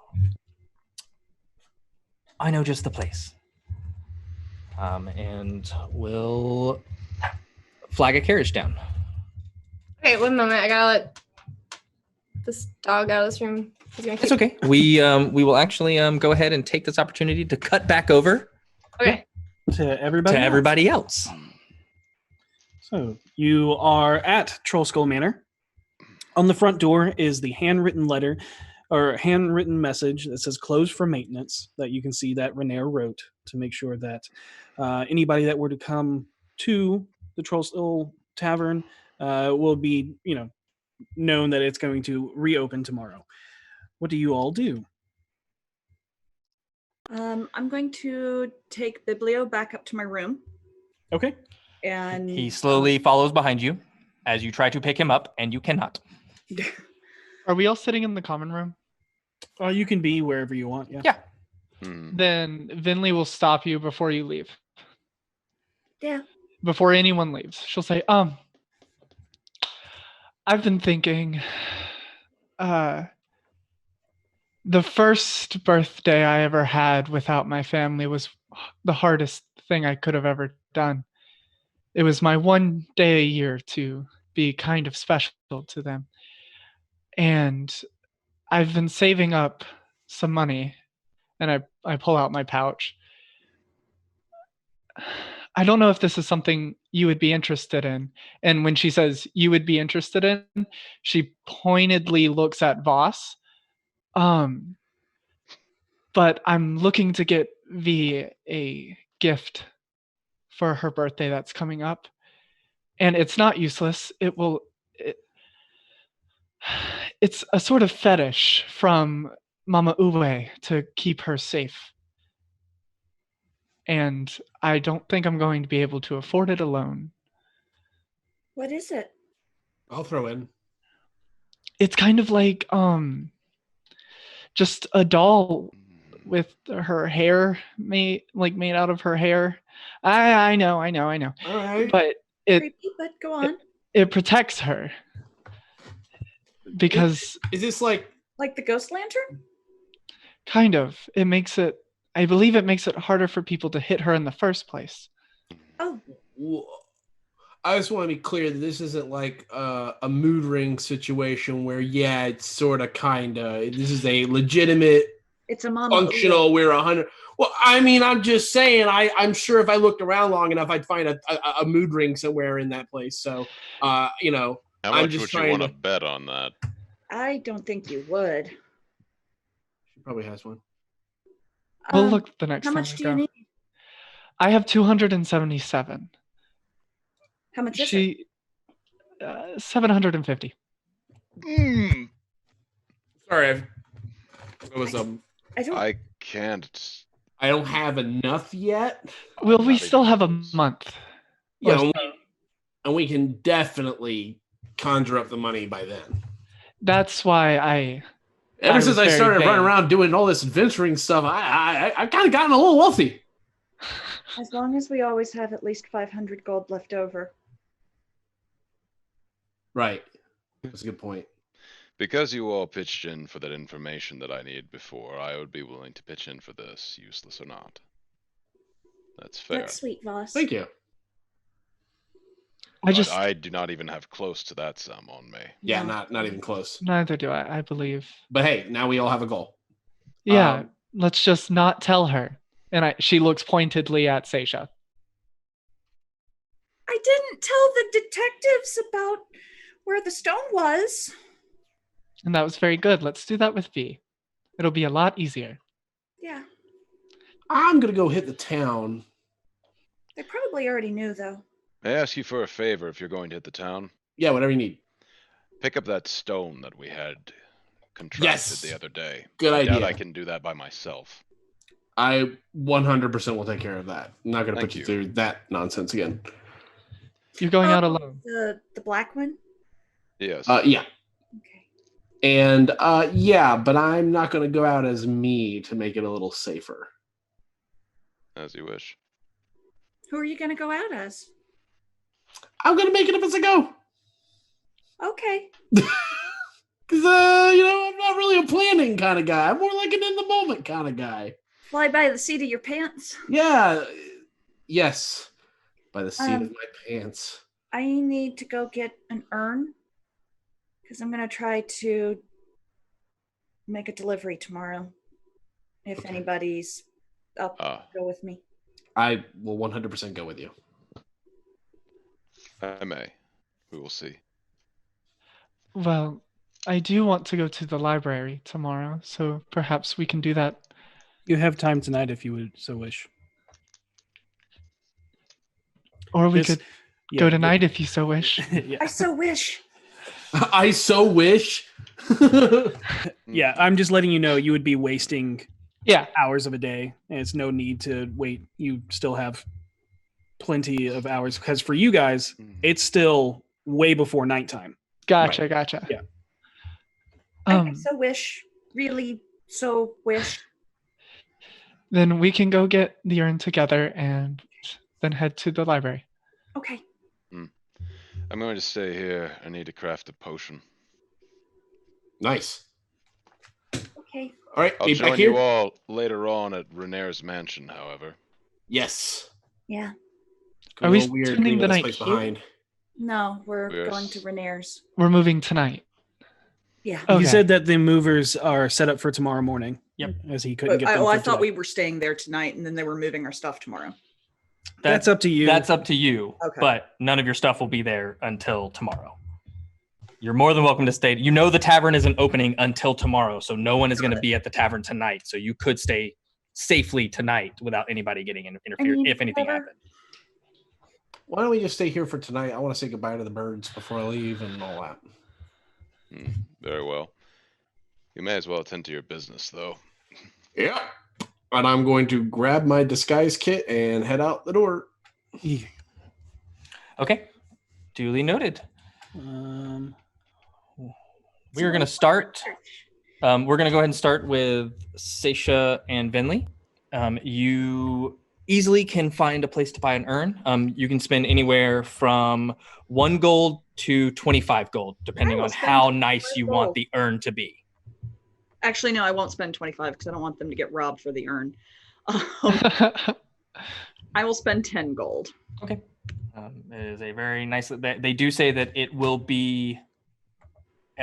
It'll probably take till tomorrow morning, maybe midday, for the engraving and everything to be put on it. Thank If you wanted it engraved, I mean, you're Yes. spending 10 gold on it, so I imagine you do. Yeah. For a moment while we're doing this, Vinley's like, why are we getting an urn? And then thanks. And I was like, oh, I'm so glad I didn't ask that question. Me too. Wow. And that'll We're all take place glad. in a moment where Seisha looks over with the urn, smiles reassuringly, and Vinley's like, All right. After we settle all that, So, what do you want to research? Uh, gods of death. Oh, Meeting one has opened my eyes to the fact that I only really know one god. And how can I say I'm an intellectual person without knowing every god? well, no intellectual knows everything. Even Ogma doesn't know everything. We'll see. That's early lich talk right there. Are you making your way to the font? Yeah. Okay. Entering the font, you hear the Gregorian chanting choir harmonizing with a beautiful lore keeper bard. She sings a haunting tale of a realm lost to the mists within the Shadowfell. A song of witches, lycanthropes, nightmarish scarecrows, and a tyrannical yet eerily charming monarch. The operatic melody over the droning, haunting celestial chant creates a song that weaves a tale that is entrancing yet chills you to the bone. I like it. Most of the crowd seems enraptured by its haunting beauty, but a few others still carry on, uninterested in the chorus. A slew of new Alm students pour through piles of research about the realm's greatest bards. A young man struggles over the intricacies of fluidic somatic movements similar to Tai Chi as he tries to manipulate water suspended from a glass before accidentally dumping it on a lorekeeper walking by. Around the corner, you see a small wisps of smoke, fearing something may be on fire. You turn to look to see a deep red dragonborn in ash-covered smoldering armor, researching through a couple of books. Despite the armor, burnt staff at his side, and charred lair on his back, you see the pages he intensely thumbs through do not soot or burn.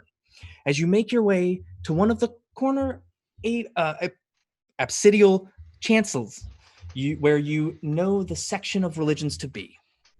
Standing next to a lectern awaiting those who wish to learn is the head sage of theology, who you know to be Lorekeeper Sarah, twin sister of the sage of languages, Lorekeeper Arya. Lorekeeper Sarah greets you with a warm smile as you approach. Vinley, it is good to see you grace our halls again. I am hoping you are feeling well. From my understanding, resurrection can be extremely taxing on the body. And the mind. Lord Keeper Seisha, what part of Ogma's knowledge do you seek today? I'm actually here for two reasons. Venley was hoping to learn about some of the deities of death, and I need to do some research on simulacriums. Simulacrums? Yes. Yes. Vinley, I thought you were a follower of Mistra. Oh, I am.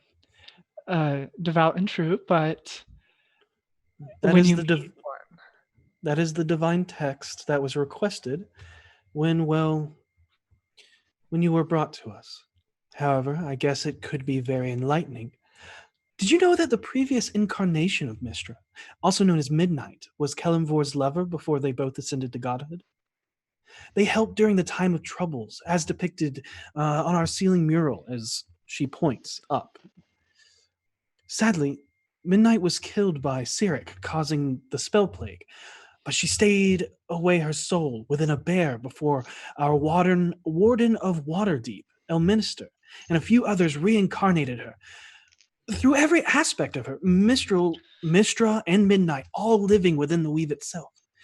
Sorry, it's just very fascinating. No, but- it's fine. I just grew up hearing a different story. Oh, well, our halls are always welcome to you. But by all means, look through these volumes.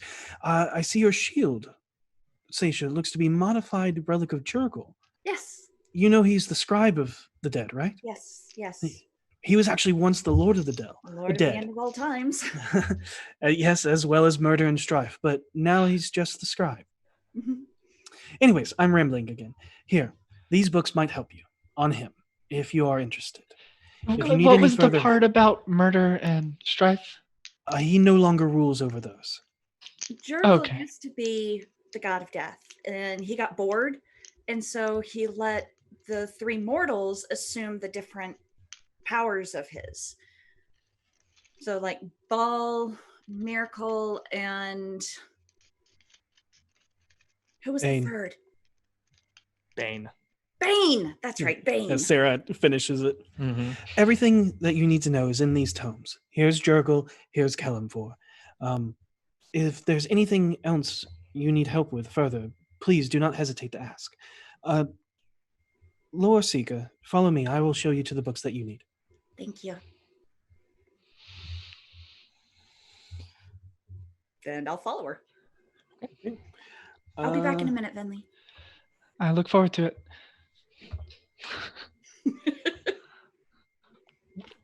Okay, you gather books on Simulacrum and gather together at a table. And if you would like to make your research rolls, go ahead. Where are you? There you go. Same with you, Vinley. Oh, what do I roll for that? I've never. Religion. Oh, good. Am I rolling history or arcana? Arcana. Yeah. Awesome. I That's going to be a 19. Okay. Would you roll? It's either a 20 or a 1. got a natural 20. Nice. Okay. Which one are you looking into first? I was going to do Kalimvor, but once they called Jurgle the Ender of Days and Murder and Strife, I was like, okay, hold up. This doesn't sound like a dude who sits down and writes books. Okay, we will take the natural 20 for Kalimvor. You can roll Jurgle for at advantage because you have someone that grew up learning all about him. Right at your side. That one's cocked. Okay. Okay. 19. Okay. Got it. It was about to be another 20. Okay. And then Seisha, what you get on simulacrums is they are an illusionary duplicate of any beast or humanoid that is within range for the entirety casting time of the spell. The casting time of this spell is 12 hours. It is taxing and leaves the caster exhausted by the end of it. The duplicate is a creature partially real and formed from ice or snow. It acts entirely like the normal creature. However, it cannot heal normally. In order to heal it, you have to spend components and an appropriate amount of gold to heal up a simulacrum. Other than that, it is has the same abilities. It is an exact duplicate of the creature. Do I find anything Minus half of it's about half as hardy as the normal creature that is being duplicated. What was your specific question?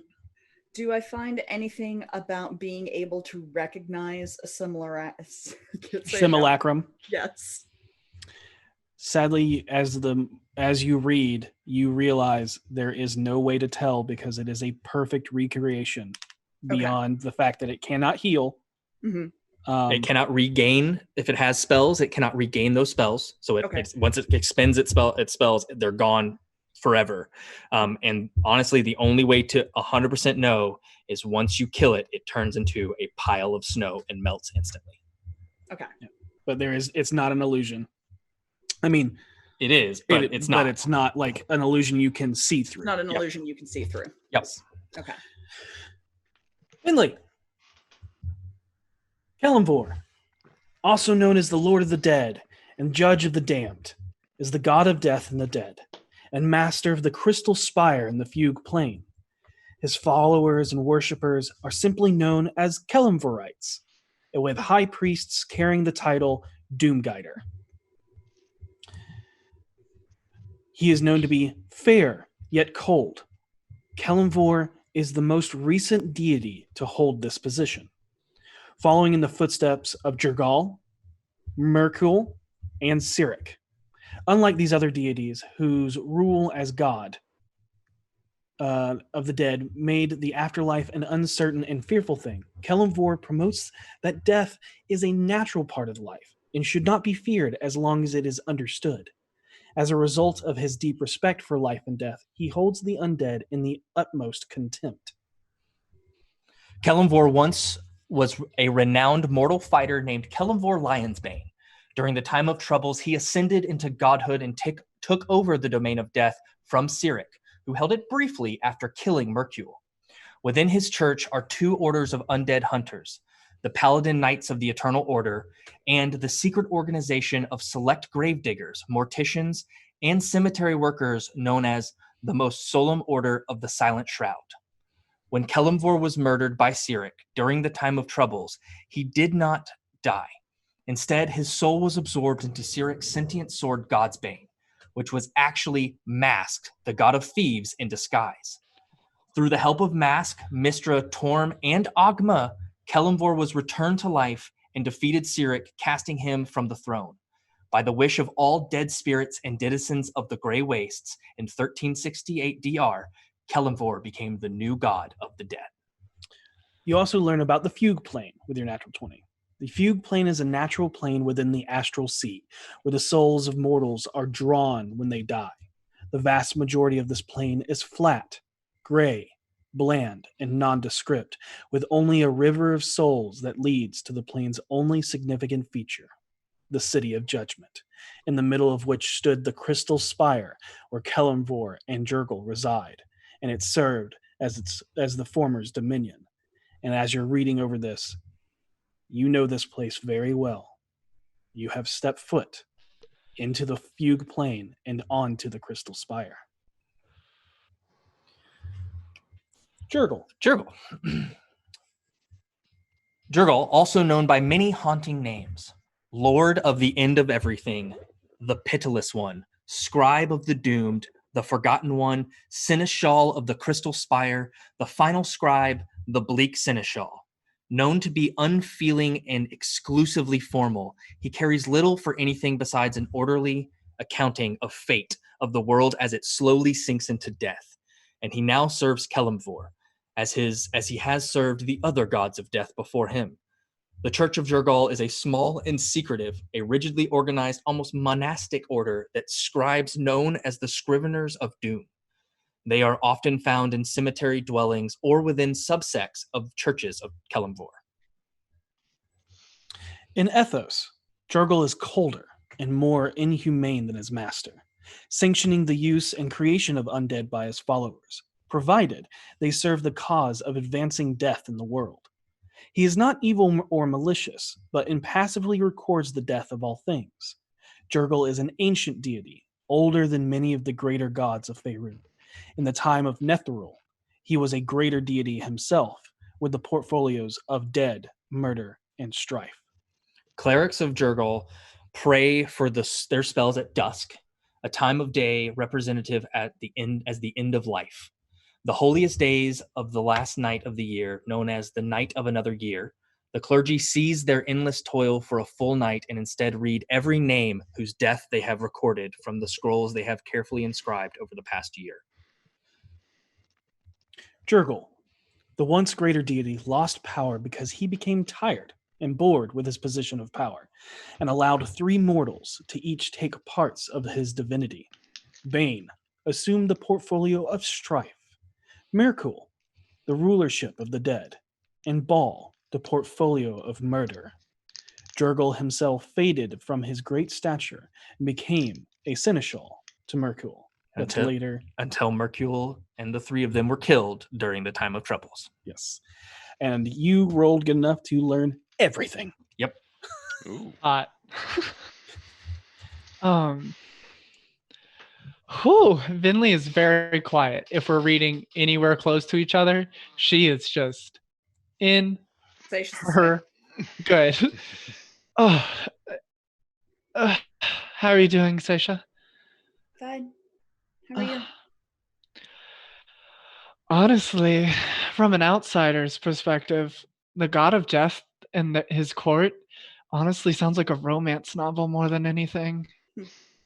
There's so many ups and downs, and like he said, she said, but Jurgle's, he's pretty chill. If If I had to pick a favorite god of death, it would be Jurgle. Really? Not Kellenvor. No. Why? Because Jurgle is concerned more with the facts. And he's less, I don't know, he's less judgy. You're speaking in contrary to the God who judges souls to determine whether they go to heaven or hell. Well, he is, at least the way he was explained to me, he's been there and he's been in charge, and he realized that it's not everything it's cracked up to be, and the real truth and the real power lies in preparing. Yeah, I kind of like it. It mentions that they pray at dusk.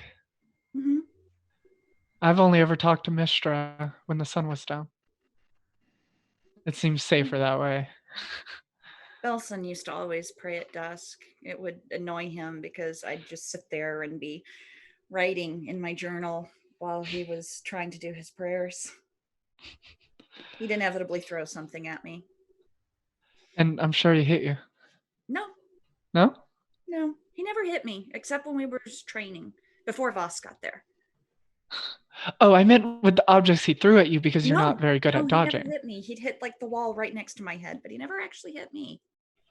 Oh, respect. Yeah. He was my teacher. In a lot My of teachers ways. used to hit me.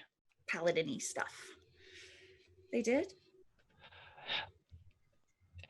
Anyway, Jurgle is pretty cool. And while you are discussing this, you notice that the savant is headed your way. She walks with grace and purpose as a warm smile stretches across her lips. Ah, Bentley, how are you feeling? Better now that I'm breathing.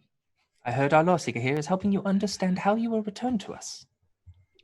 Yeah, I'm studying the process and the different ins and outs of the afterlife. I am happy to have aided in your story, for it is not over, and I can't wait to see the next chapter. Speaking of, our library only has the history of what you are seeking. Perhaps you could learn more by speaking with the Doom Guider at the Parish of Lionsbane. However, I should warn you not to bring your necromantic conjurations. To do so would be the same as preaching the teachings of the deceiver within these halls. Also, Law Seeker, I think you should join her. Not only will it be helping your friend with her story, it may give you insight on some of yours. Find a man named Yoan for answers you seek about yourself. I can't say for certain, but I feel he is directly touched by the divine as well. Like, how I am?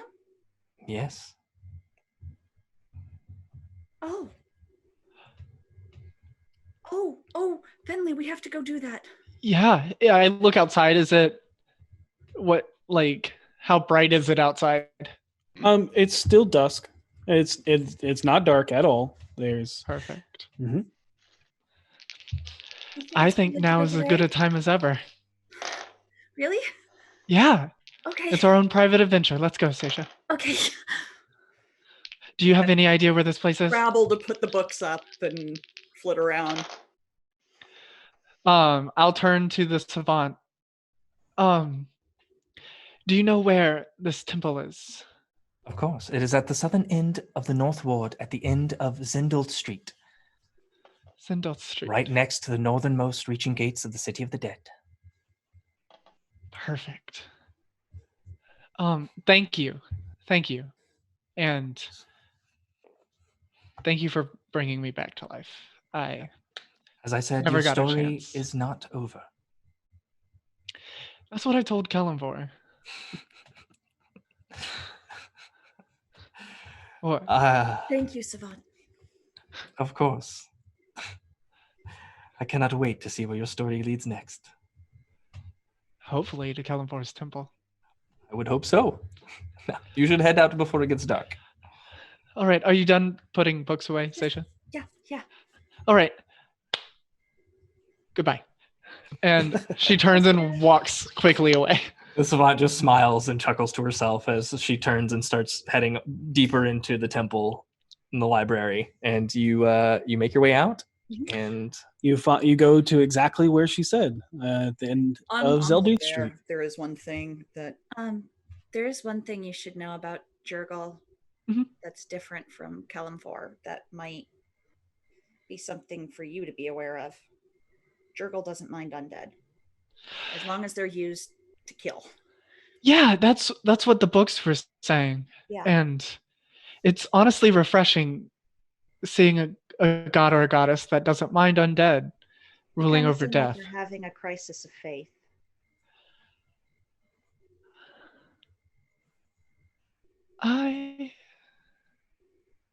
I love Mistra. I owe everything to her for coming back during the spell plague. But I don't. Are you supposed to feel something, Seisha? Like when you talk to Agma, do you feel warmer, colder? Do you feel something? I take comfort in it. I feel like I'm communing with someone who understands. I just don't. I feel like I'm talking to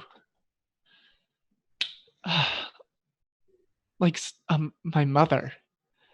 I'm always talking to her. And I guess my magic is how she responds, but I talked to Kalimfor. I just, now that I've had that, I want something more tangible. You've had a direct experience with a god. I mean, it's going to change you. It has to change you. I guess I just didn't think it changed me that much. I didn't feel anything other than pain, crying, and then being awake again. If everything felt gray,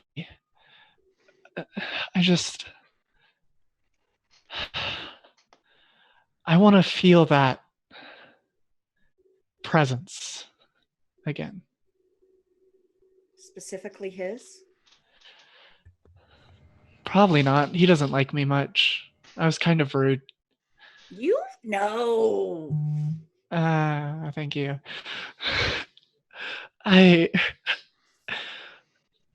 I think Jurgle would like me.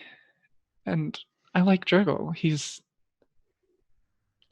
not as emotional or as opinionated as Kalimfor. No, very much not. Well, Kalimfor is not opinionated. He just doesn't like me. I will let you know that when you spoke to him before, although he did not like what you did, he did not have disdain for you, and there was actually a warmth in his voice when he brought up Mistra. I remember. Okay, I'm just letting you know. Doesn't mean Vinley is remembering. Yeah, that's fine. I think you should look into Jurgle. I'm biased. I'll admit that. I'm biased because, well, Belson, but... Yeah, but I'm interested to see what this temple harbors, secretive-wise. I'm really interested to meet Yon. Hopefully, Yon is where we both need to go. Yoan. Yon. Yoan. Okay. Going. Yeah, we're going. Okay. I can't believe At the end of Zelduth Street, at the northernmost reaching gates of the City of the Dead, is a single Gothic cathedral. It stands untouched or surrounded by any other building, lorded over by the Beacon Tower, a city guard post built in the stone walls that surround the iron-gated cemetery. The Temple of the Dead, named the Parish of Lionsbane, a play on words between the divine and the dead, entitled after the surname of Kelemvor. Two things strike you about this hallowed structure. The first is its diminutive stature, especially for one you would have deemed worthy of the god of the dead. The second being it is not dark, depressing, haunting, or mysterious, as many perceive death to be. Instead, it is a quaint stone-stacked Gothic cathedral with a single tower high enough to watch over the city walls into the resting place of the dead. Stone gargoyles depicting reapers with warm, inviting, calm smiles lord over the spires and corners of the building.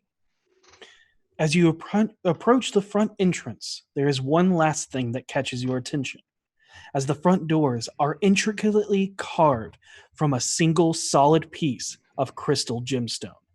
Vinley, as soon as you see the smoky quartz door, a cold chill of death washes over you. It does not feel foreboding or ominous, but inviting and familiar. You reach out, touching the stone, feeling a connection to the dead, and you instantly realize what it is. The tower steps you walked to Kelemvor, the massive dark bell towers and the gray fugue wastes, and even his throne itself were all made of this cold, dark crystalline gemstone. Do you go inside? She just stands there for a second with her hand on it, with like a slight smirk on her face, just like a very sly, not a, but a. Yeah. Mm-hmm. And then she'll push it open. And as you push open the doors and make your way inside, we're going to take a break. Oh, you tear tease are so close to crying. Find out how much that door is worth. We're not stealing the door. Good luck Not with carrying that it. attitude. Not with that. They're like shaving it down, something like that. Okay. Bosco show up with a ladder. Distract them. Yeah.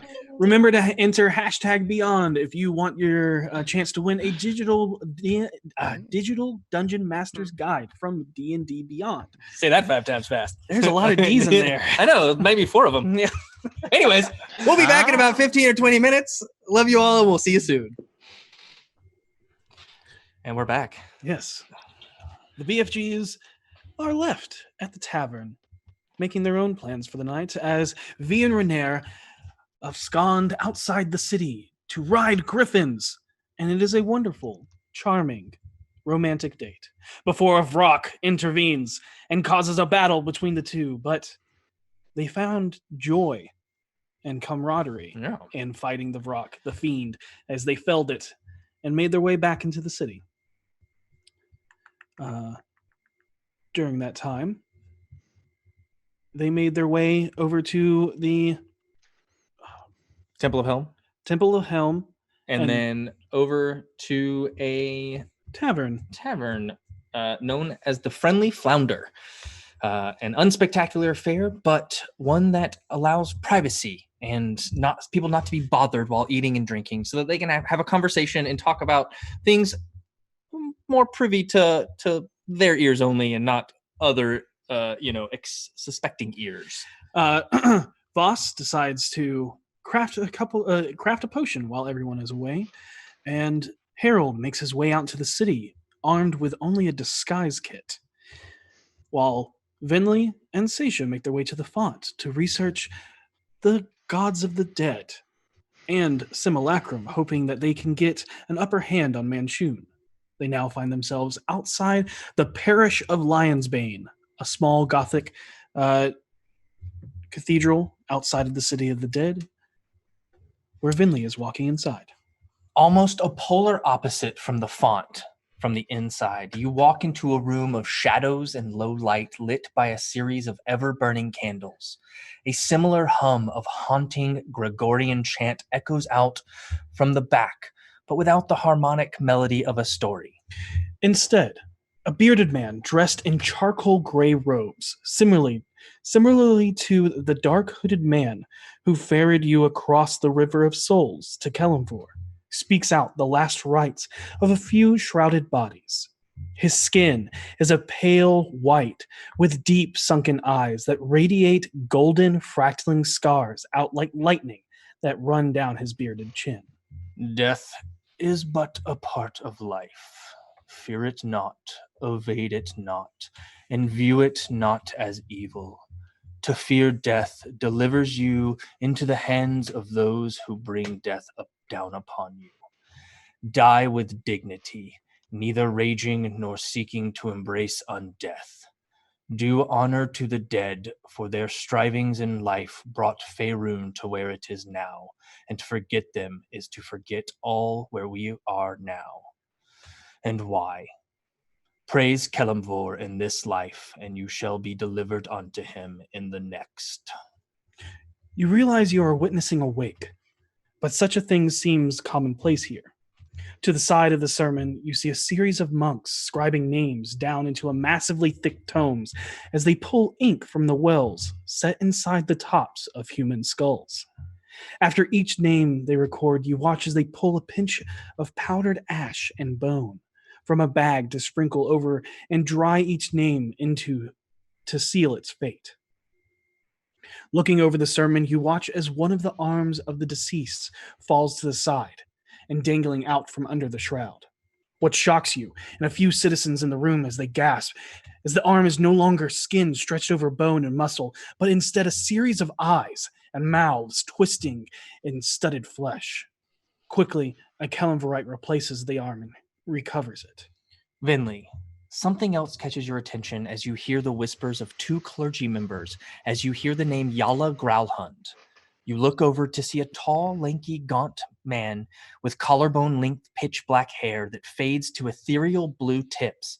His skin is not pale, but stark bone white. But what is most haunting is his full black sclera eyes.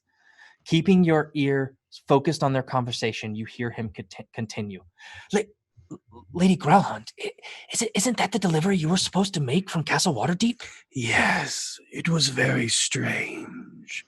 The city booked my services, but Captain Silvermane said everything had been taken care of by a private business. We'll figure it out later, Yoan. But did you find out what happened to the body? Yes, I looked into it. Seems she has been divinely resurrected by a Lyran priest. We can rest assured her body was not reanimated to the undead. Until then, Iseose Sha'atzin. Iseo Sha'atzin. And you watch as the other robed man departs, leaving the pale, long-haired with blue ethereal tips standing there silently as he overlooks this wake. What do you all do? And that is the one that is Yoan. Correct. I will just get Seisha's attention, just like brush her hand, and in a very whispered voice say, "That is Yoan over there." As you get her attention, Seisha, you can make a perception check for the last little bit.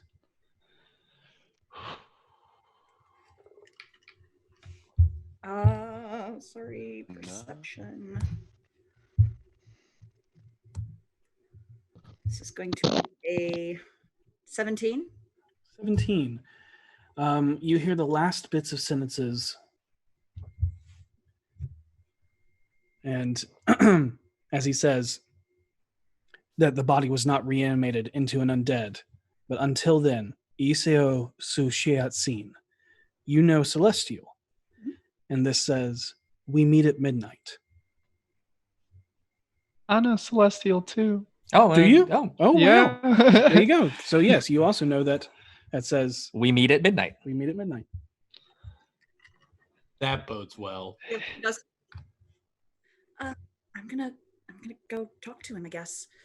Do you want to come? Yeah, I'll listen to your conversation. Okay. And she's going to timidly make her way to Yoan. Okay. Excuse me. Can I help you? I think maybe you can. And I will say in Celestial, the Savant sent me. You are a seeker of Agma. I am. What brings you to the Lord of the Crystal Spire's home? I'm here with a friend who's looking to learn more, but I If you wish to learn the teachings of Kalimfor, you shall speak with Doom Guider Conrad. I kind of want to speak with you. I think we have something in common, maybe? Kalimfor and Agma have worked together before, yes. But I do not know you.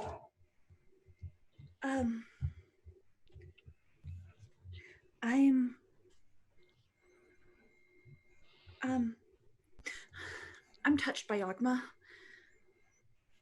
I'm in a divine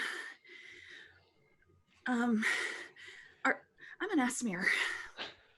And you see him look like his pitch black eyes, but not the nebula form, as you are known to fear, but solid black. As he looks around, it's hard to tell which direction they are looking. As he goes, very well. Follow me. She'll follow. He takes you into a back private room for any type of confessions or any type of private prayer, anything like that. And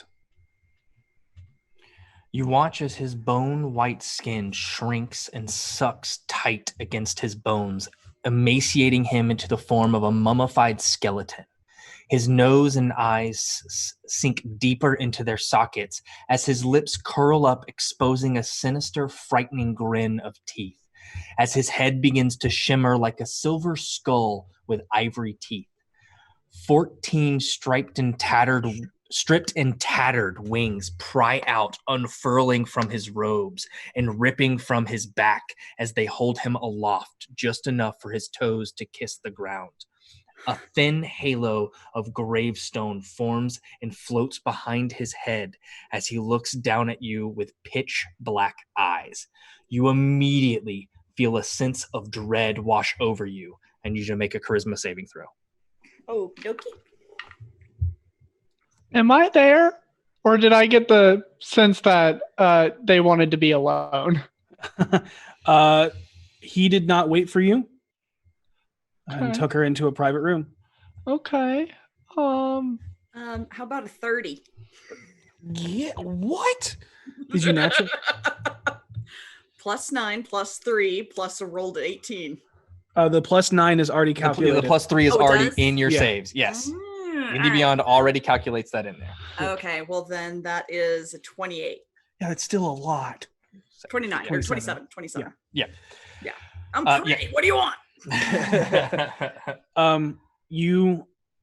What is your passive insight? Passive insight is 15. 15, yeah. You get the sense that he is not actively trying to be malicious or harmful. Yeah. You feel that sense of dread as you are looking death basically in the eyes. Right. And that is his Aasimar ability. I've never met another one. I didn't even know I was one until... There are few of us among the living. Yeah. This mortal realm hunts us sometimes, or at least they did before, confused about what we were. But I am one, and Doomguider Conrad is as well, directly touched by the Lord of the Dead himself. Interesting. What is your form? I've already assumed it once today. I don't think I can again, but that's part of the reason I was hoping to see someone. I used to have these big golden wings, and they were beautiful, and my eyes would glow, but it changed. That is because we all start touched by the divine. But as we grow closer and further into our lives, closer to Kalimvor's reach, we assume the form of those that flow through us. Oh. Oh.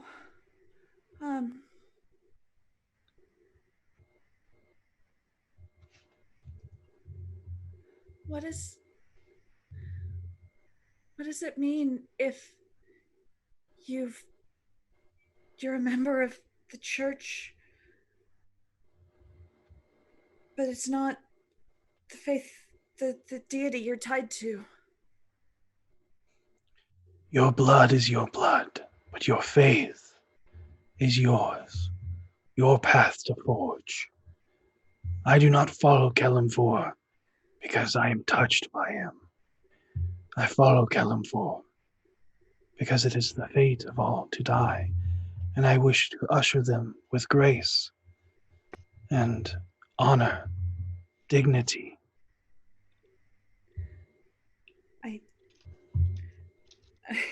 You kind of confirmed something I was worried about.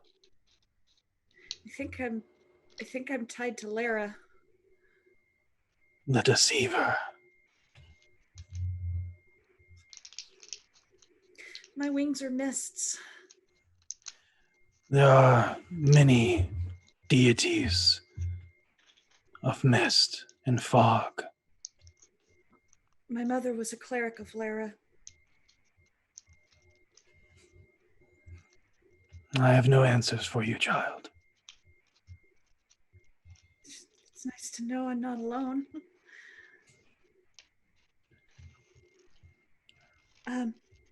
So it's not a matter of how you serve, it's your form. It's just what your bloodline is.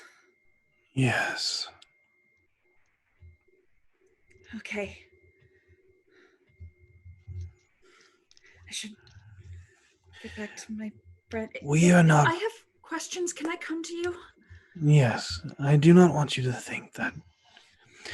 My father is not Kalimvor, just so you know. I didn't think he was. Then do not think that you are a direct descendant. We are born of mortals, blessed through either their praise, prayer, and gift from the divine, or a great descendant of an angelic being seeking mortal form.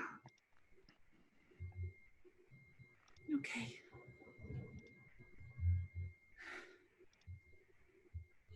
Is there anything else I can be of service? I'm sorry, I'm a little overwhelmed with everything. Are there others of us in the city? Do I have to stay in hiding? I try not to do that outside of my friends. There is I. There is Doomguider Conrad giving the sermon outside. There is you. But that is all I know. There are most likely a few others, but not many. And we keep our form hidden, one, for I look like death itself. And as he says this, the minute has passed and his form shifts back to that of the gaunt, pale-skinned with ethereal blue-tipped hair. And you may be seen as a threat by the Griffin Riders. But the people will not fear you as they fear me. How do you live with that? Like, does it bother you? I have devoted my life to servitude, to Kelemvor. That is all that I seek. I get that. You should meet my friend. Or I guess she should go meet Doom Guider Conrad. Yes. It was really nice to meet you. I'm Seisha, by the way. Seisha Valispard. I am Yoan. Hi, Jan. Should probably get back to my friend. Thank you. And when I can, I'll come by sometime and show you my wings. That would be very pleasing. Hopefully I will see you again. But I am very busy working for Quran's carriages. I understand. Thank you. And I'll head back out. Oh my god! Ethan, my thoughts exactly. Oh no!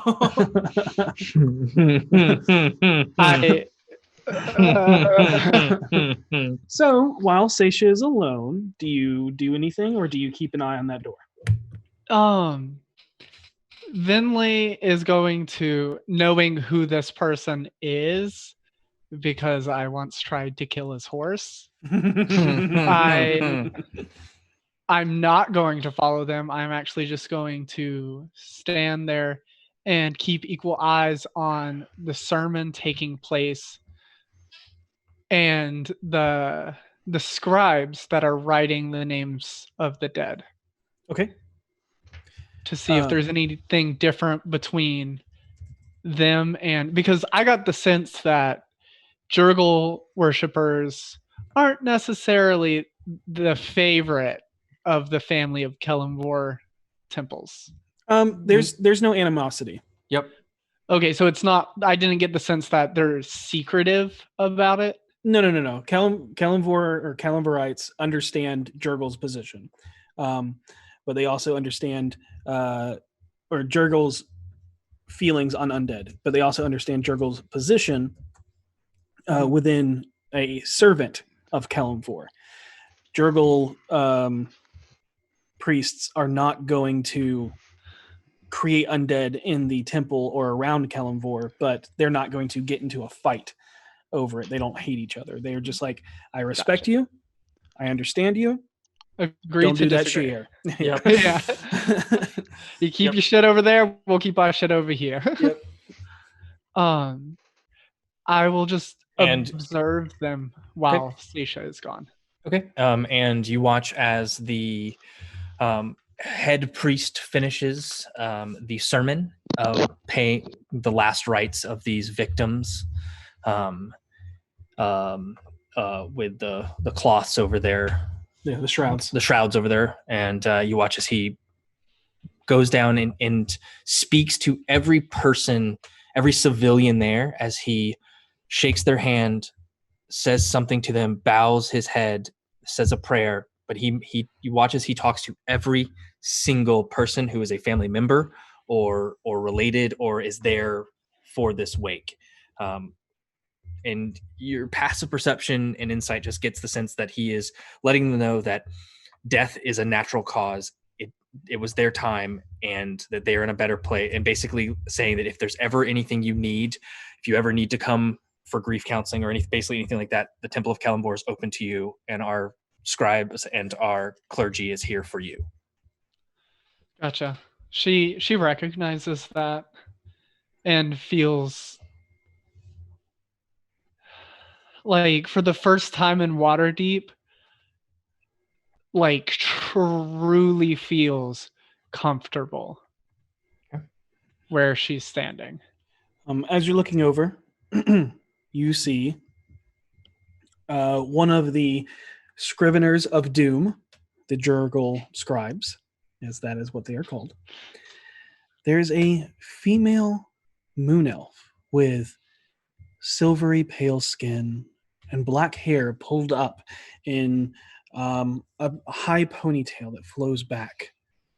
She's wrapped in the robes of grays and dark blacks as she pulls the ink from one of the skulls and sees you kind of intently looking over everything, not really part of the sermon.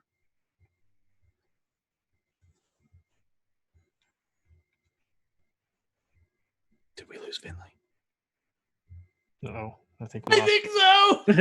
Oh She's in So that wait. pose. He blinks. no! Oh Shock on her no! face is palatable. Wow. Look at Oh, the Happened timing. again. The timing, It's just like last amazing week. how every time we like go to turn to Finley, That's so. the paralyzed spell happens, and suddenly here we are. Every time. Give her a second to hop back on. She, Ooh. Did we also lose Catkins? No, I was. Oh, she good. got you. She got you. Smooth. good. Look at you being a Better what? statue. Oh, I was mimicking her face. Which Well, makes Doom Guider information Conrad, here. huh? Thank you. Here we go. Yep, Doom Rider Conrad. There she is. I could hear everything you were saying. I was replying. Okay. Okay. Yeah. Everything looked perfectly fine from here. Yeah, no, you went robot or frozen again, statue. Okay. Dang it. Okay. You see this moon elven scrivener of doom. And I see that she's noticing that I'm staring at them. Yes. Yes, she has looked at you, and you've also noticed that the head priest, which you have you can pick up, that is the Doom Guider, and has also looked in your direction as he's finishing up his talking to the civilians. There is a moment where she looks at the moon elf and looks at the Doom Guider. And then she will walk up to the moon elf. Okay. And in Elvish, quietly, because wake, she will say, hi. My name's Vinley. And I'm here doing some research on Jurgle.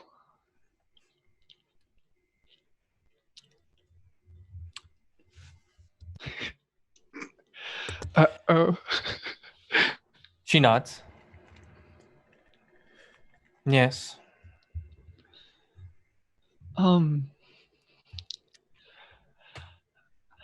I don't really know much about him. I did some reading earlier. Define research. I read a couple books at the Font of Knowledge, and I found myself on the list briefly before erasing it for now. I see. What are you looking for? I don't know, honestly. I just...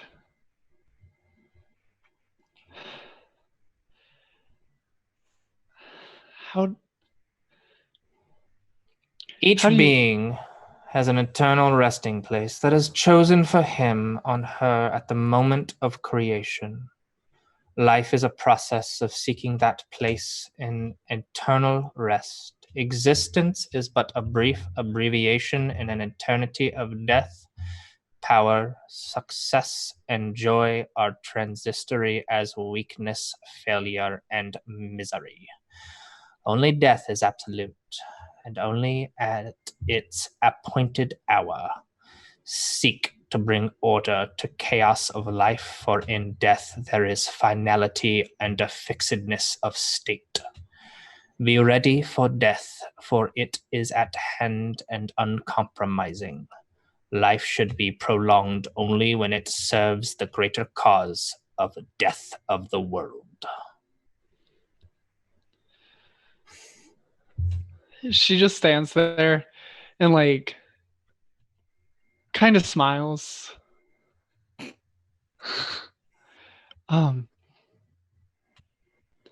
Do you happen to have any, I don't know, holy symbols or something like that? I don't know where to go for this. I've never been into organized religion. She pulls open her the robe just a little bit, and you can see a pendant of a skull clutching a scroll in its mouth. Looks like my shield. Yeah. And it looks like which now that you can see the ink well that she's holding, you notice that not only is it a skull, but there is indeed a scroll clutched in its mouth that the quill is sticking out of the top of. Beautiful. Following Jurgal is like worshipping the inevitable death of the universe. It serves to watch and record, but doesn't really care about the things it sees. To forsake delivering cold and perfect judgments to simply recording them in the background. However, it is good to make your life as interesting as possible, be it either for good or evil, so that our Lord will enjoy reading your life's records before the Lord of the Crystal Spire. Unlike Kelemvor, though, we do not hold ire to the undead, for the soul has passed and the body can be used. It is most holy to will them into bringing the world closer to its natural end, so that pitless one shall record their doom. This lady must be great at parties. God damn it, Ethan. I agree. And I appreciate that value system. She kind of looks around for Seisha. It's about this time that Seisha comes out. Well, my friend's done. Thank you for enlightening me more on. Is there anything else I can do for you, child? Can I look her up and down real fast to see if I can tell how old she is? Go ahead and make me a perception check. Or medicine check. Or medicine check, either or. I'm going to cross over towards them, and Seisha pulls a book out of her pack and tears a page off the back. Okay. And holds it out. No, there's a reason. Okay. She holds, I didn't destroy the book. This is a list of people who've died that I've encountered. My teacher was a paladin of Jurgal, and I've been holding the list to give to you. She takes it, and you see her hold it out, and you watch as another scribe takes it and immediately begins to write it down in their book. I got a 25. 25? Yeah. Old. Oh. Probably a century, if not two, older than you. Oh. Seeing that, Vinley will retract and bow slightly, showing respect. I didn't forget the word respect. To her and say, I believe I'm done for now, but if I have more questions, I will come to you. If you wish, you can purchase a ring by donation to the church with the holy symbol of Jurgal on it. If you wish to learn more, the donation is 15 gold, I believe. One of my scribes can deal with that, for I care not for such things. Thank you. And then I will go to one of the scribes and switch to common. Okay. And offer a donation of 15 gold. Thank you for allowing us to buy more ink to scribe the names of those who pass. Of course.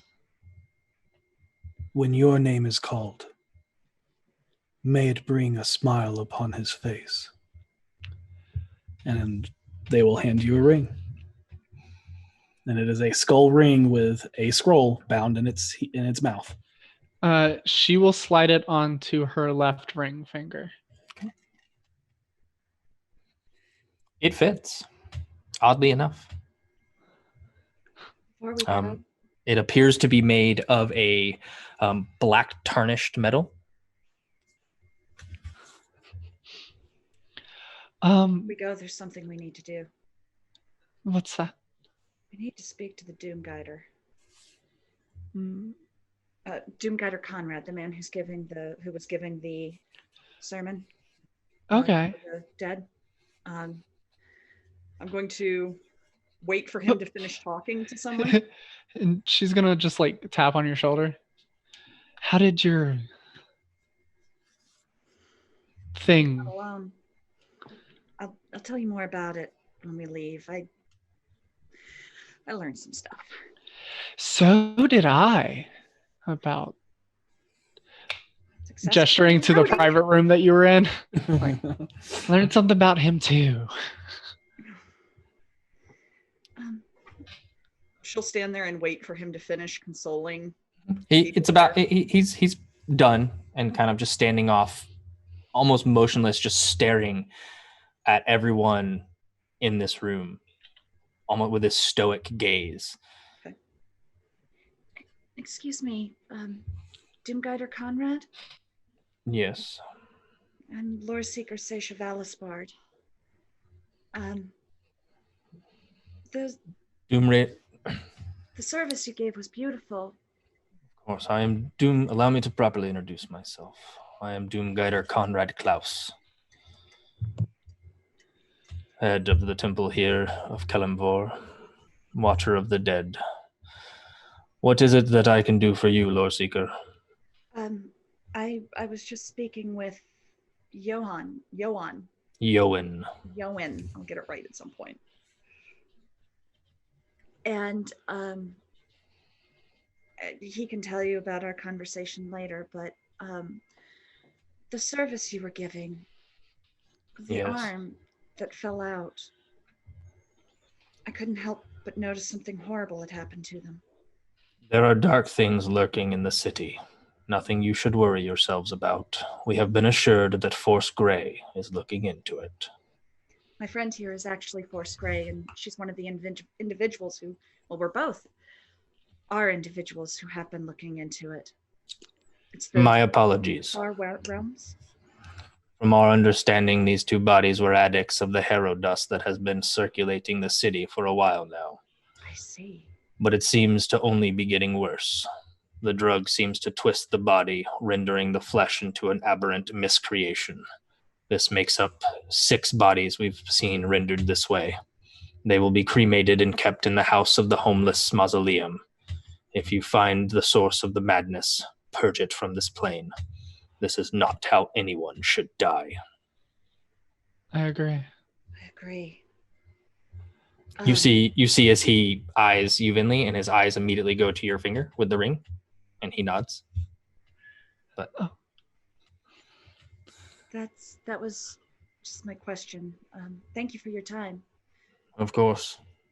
If we have other questions about what's going on with this, as far as the individuals who are succumbing to it, can we come back and speak with you on it? I give my reports to the Blackstaff herself. I would speak to her, but you are always welcome in my temple. It feels comforting. If you would, just ask Yoan about me. I will. Say in Celestial, it's important. I will speak to Yoan. I got it right that time. Thank you. That's how he says it. Understood. Of course. May Kelemvor guide your steps through this world into death. May Agma illuminate your mind. He nods, a show of respect. I don't really know what my god says yet, but Mistra, I hope she blesses you with magic. And I hope Jurgle I need to do more research on him before I speak for him. I see. Have a good day. And I'm just gonna slowly back away. He nods and then turns and makes his way back into the temple. Okay, you ready to go home? Can we go home now? Yeah, Okay. that was nice. Mother Esmir are crazy and scary. Not crazy, but scary. What Or at happened? least they are when they're. I got to see Yoan's divine form. He wasn't pretty like mine, Oh, but that's shocking coming from a man that looks like him. yeah, well, I my theory may have been right. I think the divine aspect of my blood comes from my mom's side. Oh. Yeah. Um, So I am a lore seeker of Agma who's divinely touched by Lara. I'm sorry. I don't know what else to say, but I'm sorry. But look at you. You're beating her, at least. It tears you apart to tell a lie. Yeah. Don't forget that you're not who people make you out to be. You're who you want to be, Seisha. You're never the product of the sum of things that are done to you. I'll remember it if you do. Fair. Ooh. That reverse card from Uno. Man, it stings. On a lighter note, on a lighter note, Seisha, as we're getting into a carriage to go home, I assume. Yeah. That man, Goen, he's Goen. the guy that we stole the corpse of Lady Grelhun from, the one I tried to kill his horse. Yeah. I didn't want to tell you before. Yeah. No, that's fair. That might have made me a little nervous. Hey, did you catch what they were talking about? What part? They I heard Oh, yeah, they were talking about Lady Grelhun and how she disappeared, but thankfully she was restored to life and not turned into an undead. And then they said we meet at midnight. Yeah. Am I the only one who really wants to know what that was about? It's probably like the sun and moon rises on you. Kind of like a see you later, probably. I don't. I just wonder if it was like a cool Asimir club thing. I don't believe. The other guy was not. The other guy just looked like a normal human. Oh, Yeah. I thought. Oh, that's right. It was. Conrad was doing the service at the time. That's right. Yep. Never mind. Yep. I want to know what they were doing. See, that's my problem. I just want to know too much. Do you ever I don't ever want to know too much because I don't think there is too much to know. Yeah. The more you know, the better you're off. The more equipped you are. I don't know if that's always true. But at least the choice is yours when you know. If you go into a situation not knowing, you're not at fault because you had no choice. But if you go into a situation knowing, you get to make an educated decision. Yeah, just sometimes the knowledge is more than you want it. Right. But that's life. And you make your way back to Troll Skull Tavern. And we're going to switch over to Harold. Yay. Easy enough. You stop by the jeweler. Pick up. Pick I don't up have the to eye. get disguised for that. I just go get it. Yep. And you make your way out into the dark lit night. The streets beginning to be heavily shadowed. As you stay out late, The lanterns are the only thing that seems to light the streets as the moon is nearly waned away, showing nothing more than a thin sliver of mithril silver in the night sky. Where do you go, and what would you like to do? First of all, I'm going to visit the butcher. Okay. And I want to order some good food from him and get some information. And I'm trying to determine if there are any very complicated Zentarum operations happening currently. Okay. Like just go something ahead. with lots of moving parts. Tell me how long you're going to spend tonight doing this, and tell us everywhere that you go. I'm going to spend as much possible time as I can while still getting my long rest. You can take as long as you want. It'll just cut into your next day. It'll just make you wake up later. Right, okay. But if you are forced awake before then, you will be exhausted. Sure, absolutely. I'm gonna just tell me what time it is by the time I get things done. I don't know. I just he's thinking nothing's gonna wake me up, so I'll get my full 8 hours. Okay. I'm going to. You tell me how many hours you want to spend. What time is it now? It's after you get the eye and everything. It's starting 6. A little later than that. 7. It's probably like 8 because they started right at dusk. And dusk during summer is going to be around 8 or 9. So it is between 9 and 10 right now. PM? Yes. Okay, so I will go until 3 a.m. Okay, so 5 hours. 5 hours. We'll say 5. Okay, noted. Where all do you go? I know you said you go to the butcher. Yeah, I'm going to go to the butcher. I'm going to ask about that. I'm going to hit one of either the thirsty throat or the dagger, the dripping dagger, I believe is what it's called. Mm-hmm. I'm going to check those places. Okay. For kind of like I'm just going to check around for anything anybody's been hearing of Zentarum or anything, and I also kind of want to go by La Spinadora, but I'm probably the information I'm trying to get there is specifically when Steve or Bob or whatever we're calling him. I want to know when he arrives and when he leaves, so that if I wanted to speak directly to him, I could catch him before he gets to the casino. Okay. All right. And I'm basically just trying to get an idea of a Zentarum operation, as much information as I can about the operation, and places that I could possibly fuck it up. Okay. All right. I need you to make 5 rolls. I am super down with this. All right. I need you to make an investigation check. Okay. Let me get that started. Digital dice is a little weird. What was the first one? Investigation? Is that right? Yeah. Yes, investigation. Okay, they're all right, cool. Natural 20. It starts. Got it.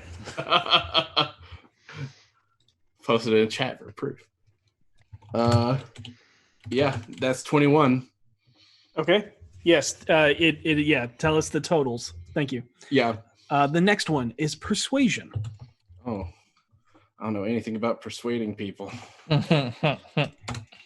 Ew, natural 1. I got a 9. Ooh. It's still a 9, but damn. All right. Deception. Once again, very out of my element here. 24. Now, So that 5-year-old. Now perception. Ugh. This one is one that I'm unironically not as good at. But dirty 20. Okay. And the last one is insight. Okay. Let me scroll up a little. I can't see it. There we go. Oh, all right. +5. Another dirty 20. All right. Wow. Yeah, I'll post all my rolls. There. Over the next couple of hours, you spend seeding the beginnings of your intricate plan of the Red Wing. You make your way through the city streets, hitting a few taverns you're familiar with, scouring through the docks, meeting with a few people you know to carry a little weight of the knowledge of what happens in the city, as well as stopping by a few taverns where you know a few alley blades and bully blades might find respite. Through the night of greasing palms, pretending to work for either gang or group to gain information, and reading people to see if they are telling the truth, you learn. The first thing you learn is on the 16th day of Flamerule, the next Blood and Fortune tournament is taking place. It is currently the night of the 14th. The second thing you learn is on the night of the new moon, there is a shipment on Dock E of the Castle Ward. A shipment of Thon wine crates are leaving for Baldur's Gate at midnight. And you know that Thon is one of the checked names on the list of nobles Manchun controls. The last thing. I'm sorry, can you repeat that one? On a new moon, the shipment at Dock E. In the Castle Ward. In the Castle Ward. Yep. There's a Thon wine crate shipment to Baldur's Gate at midnight. And just so you know, judging by the moon, as it is nearly waned away, it'll probably be on the 16th. Right. The last thing you learn. Crazy things are happening in the city. You watched a man being arrested after casting magic missile at a guard he claims he did not do, and your insight picks up that he is telling the truth. You saw a woman walking around with a beard made of feathers that exploded from her face when she sneezed. And you watched a young man regress to the age of around 10 or 12. They all seemed wild and their eyes were filled with the nebula void of the heavens. That's what I was going to say. These are all people experiencing the side effects of Herodust. Oh, that makes Harold's blood boil. But that is everything you learn on your 5 hours of perfect gathering information. Thank you. I will head back to the tavern and I will rest. Okay. Boss, what are you doing? Making a potion. However long that might take. Okay, it takes 8 hours to make a potion. You can start the first half of it. You want to spend 4 hours on the potion. You could start it and then finish it up the next day, or you spend 8 hours making that potion. What time would I go to sleep if I spent the 8 hours making the potion?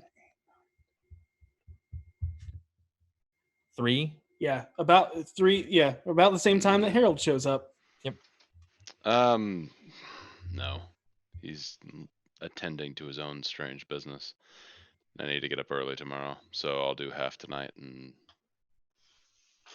we'll leave it off until the morning, I suppose. Okay. V and Renair spend their time speaking privately at the Friendly Flounder. Yep. Is there anything specifically that you wanted to ask V? I kind of wanted to see how he views everyone in the party. Okay. Like personally, and why would the stone be important to them? All right. Because I can't help but feel like our group is pretty divided by their wants and desires. I don't know a lot about this stone. I know that there are gangs after it. I do know that my father left it behind as a legacy to a great fortune. Take it as you will. From what I can see from your group, there is a necessity to keep it out of the hands of the Zentarum and the Xanathar. I know Harold boats a good story, but deep down in heart, he has a very good heart about him. He's a man who cares. The lore seeker wants to do nothing but good, but also tell her own story. But she's naive in her views of the world, but that gives her an edge in this world, a view that not many of us who have lived it our entire lives see. I would not take her point of view with a grain of salt.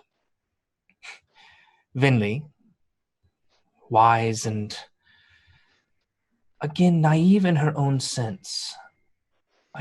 I sense that she has spent a lot of time sheltered, though a different way of sheltering than that of Seisha. Whereas Seisha was through books and stories, I feel like Vinley was sheltered in a life of hardships. Her views of magic are frowned upon by most society, as necromancy is viewed as evil and the gateway to lichdom. The little bit of time I've spent with her, I can tell that her views are not that, but she wishes to change the world's views. Healing magics themselves are necromancy, and draw from that same weave of Mistra. And then there's Bill Ronto, the man himself. Right. A truly troubled past. The I man don't really know has... anything about his past. I can tell he carries a heavy burden on his shoulders. He is not a man who has not seen much death. He has walked the world, and it shows. But there is also a kindness deep in the depths of his eyes. He will not show it, but I have seen it, especially in the way that he looks at Pixel and Declan. There is a softness.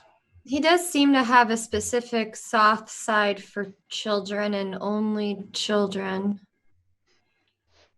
Perhaps there is something that happened to him that involves that. Perhaps when he himself was a child, a great tragedy struck. I have learned... The only thing I really know about Voss, other than, he's constantly trying to persuade everyone that, he's right, we should do what he says, him, is that he has killed a lot of people before, and that he's super secretive and likes to lie a lot, but like a different kind of lying than what Harold does. And I don't know. And it's pretty obvious he doesn't particularly care for me. He thinks I'm stupid and like frivolous. I don't... Because maybe the way I've viewed it, just from being around the tavern and just watching, I do a lot of that. It's part of being a harper, is watching and reading people and understanding people. Perhaps he only sees the noble side of you, and not the honest and true side of you. The side of you that comes, that you hate, that you just spent a lot of time telling me how much you hate the society that nobility has formed you and molded you into, that you yourself you left personally. Yet they spin a tale differently. Perhaps the tale that Voss sees is not what is in the book itself, but what is on the cover. Talk to him. Show him the side of you that I know, that Harold knows. My main concern here isn't about him really getting to know me. It's about, I feel like he has some sort of secret ulterior motive for the stone for himself. Talk to him. Talk to the group. Do not... You are an adventuring party, and therefore you are a family. And in order to work towards a common goal, you have to trust one another with your lives, because when you go into a situation that requires you to put your life on the line, you have to trust one another in that moment to the utmost letter of T. It's difficult trying to, have my whole heart into this crazy rat race situation of everyone in the city chasing this thing that no one knows honestly anything about it. I mean, I know I don't. They know that it leads to a lot of money, and money tends to bring out the worst in people. Not a lot of people... I didn't leave a fortune to go chasing another. Exactly. So, why should that matter to me? What would... Maybe Voss just really wants money, and then once he has it, he'll just dip. Maybe deep down he truly wants to keep it out of the hands of those that would do the most evil with it. I'm having a very hard time seeing him not use whatever it does. I mean, I feel like Harold wants it because he just simply doesn't want the Rose or any other gang to have it. To me, Stacia wants it so she can give it to the city. And then Vinley doesn't care. I feel like Vinley and I are forced to care about the situation because our partners do. Voss is a man who sees every situation and every item in front of him as a tool to a means. There is a lot of myself I see in him. We both have the same type of fighting style. We both see our enemies in the same light when we are looking at a battle. We move with deftness and finesse and with complete strategic planning. But at the same time, I believe he has a darkness within him, but not a darkness that is without light. He works like a harper, but differently from the shadows, more swift.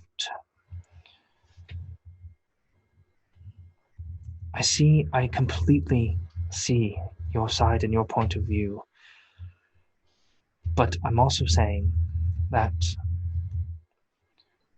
open your heart. Do not judge a book by its cover. Perhaps there is more beneath than just deceit and lies. And there's a reason why he plays everything so close to his chest.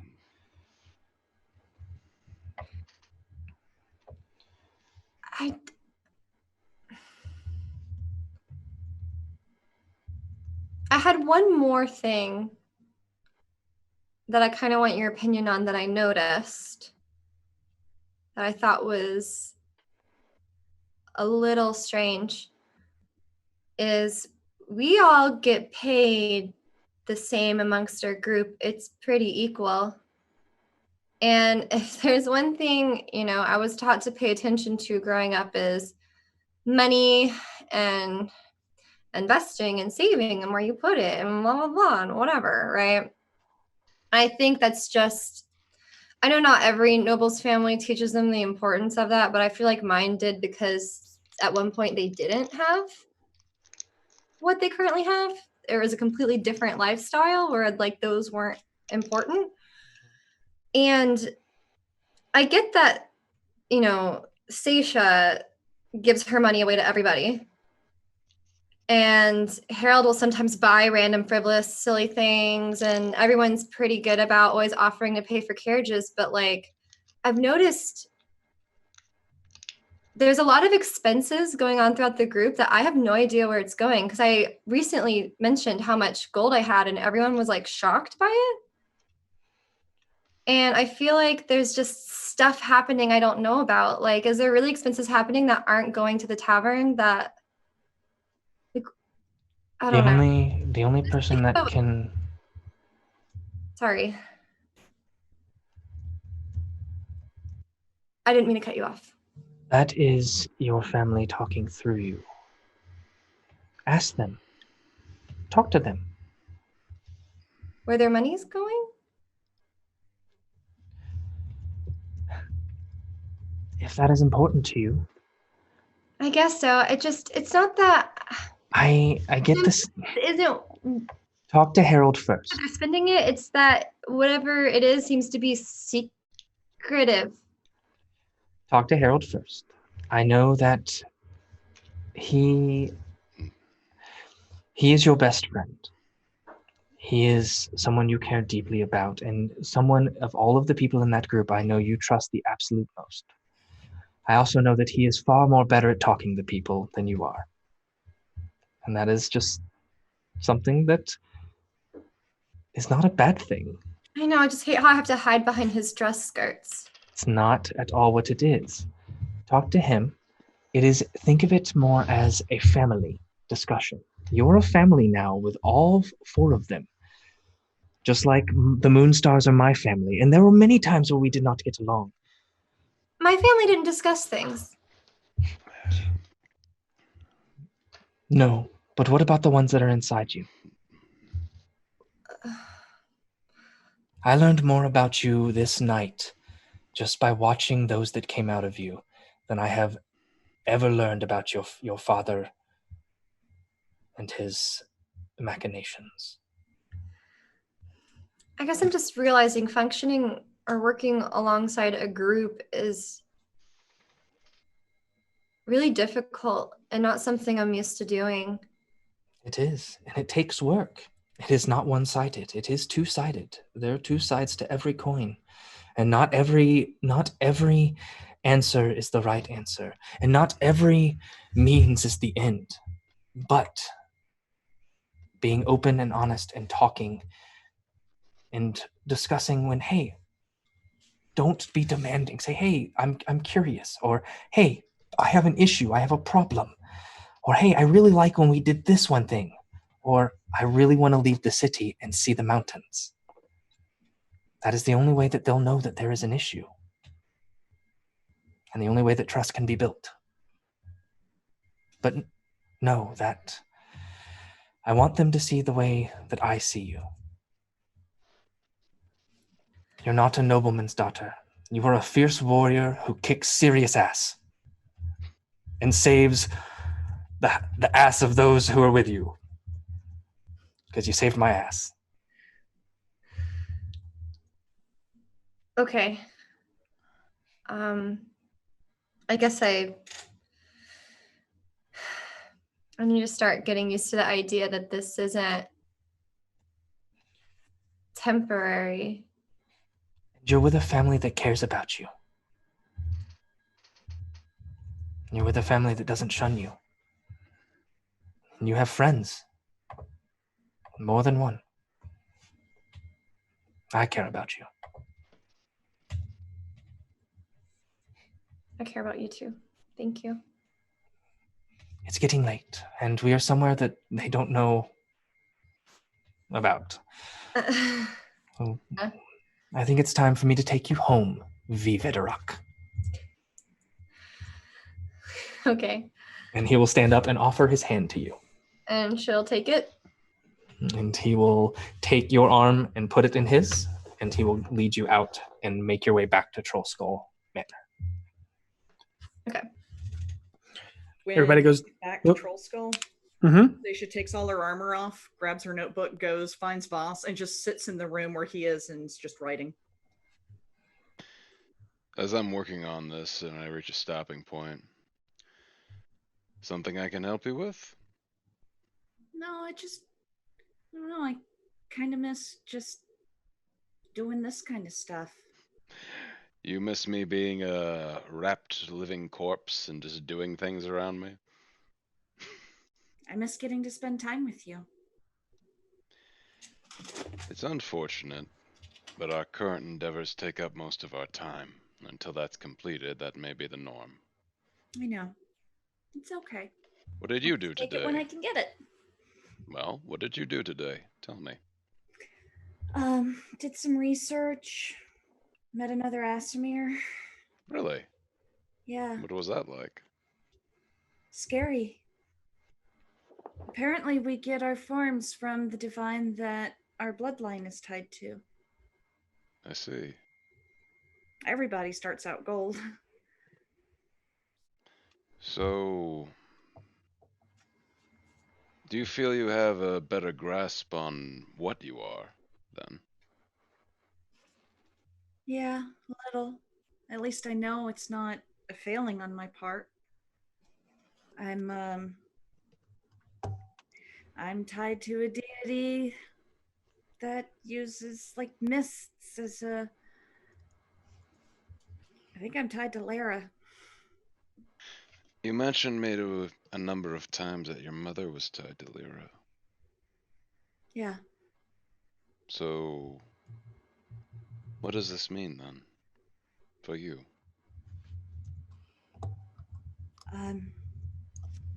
Well, I learned it doesn't change the fact of who I choose to serve. It just. I don't know. Now it's like I have a constant reminder of her. I don't know whether I like that or not. When this is done, when this gang war is decided, when the stone business is done, Yeah. it might behoove us to take some time and see if we can find some trace of her. I feel like more. that, I feel, is something that you will have to confront at some point. Hey, when we went to a temple of Kelemvor, the parish of Lionsbane, they were doing a wake for some dead, and one of their arms fell off the platform, and it was covered in eyes and mouths, and apparently the harrow dust problem's getting worse. It's twisting people physically. I see. I know you can't do anything about it. For the brief period of time I was on that, it was interesting. The rushes, the sensations. You've never had an addiction before. Neither drugs nor alcohol. It felt euphoric, like I was unbounded by anything. And at the end of it, when it was over, I felt the compulsion for more. I understand what addiction is, but even this, it's nothing like drinking. It hits you hard and fast, and the power it imbues you with is beyond anything you've ever seen. For the common folk, I understand, magic is out of reach for most of them. For us, to be touched by it, even briefly, is exhilarating. Is that why you don't drink? Yes. I used alcohol to numb a lot of pains in my younger days. I need to keep clear-headed now. You're a really strong person, boss. Thank you. I appreciate that thought. I think as time moves on and your experience expands, I'll be fascinated to see the woman you become. What adventures you'll have. What parties you'll lead. What adventures we'll have. Yes, we'll have. You're stuck with me. You might as well get used to it. Sure. I'll try. You think V's back yet? Maybe. I don't know. What do the noblemen have planned for her? And she pulls out the list. And everything that we have discussed was on that list except for the temple and the the restaurant. Yeah. He took her riding on a griffin. I mean,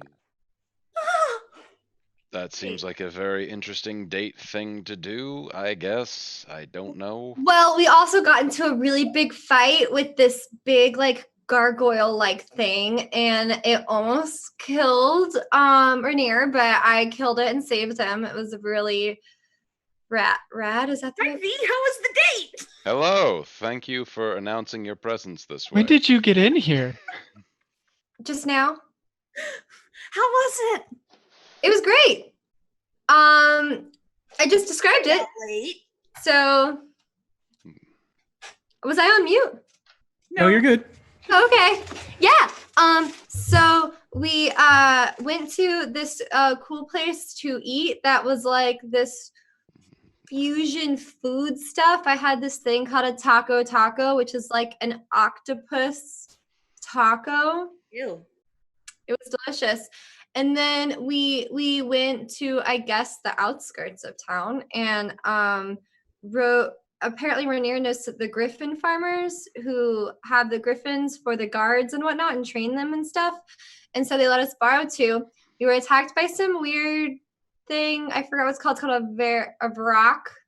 Vrock. Yep. Like it's like a rock, but with a V. To know what that Yeah, is. you can make Monty, we rode horses, and Monty was there. you Roll can make it a too. religion or arcana roll. Anyways, I killed the vrock.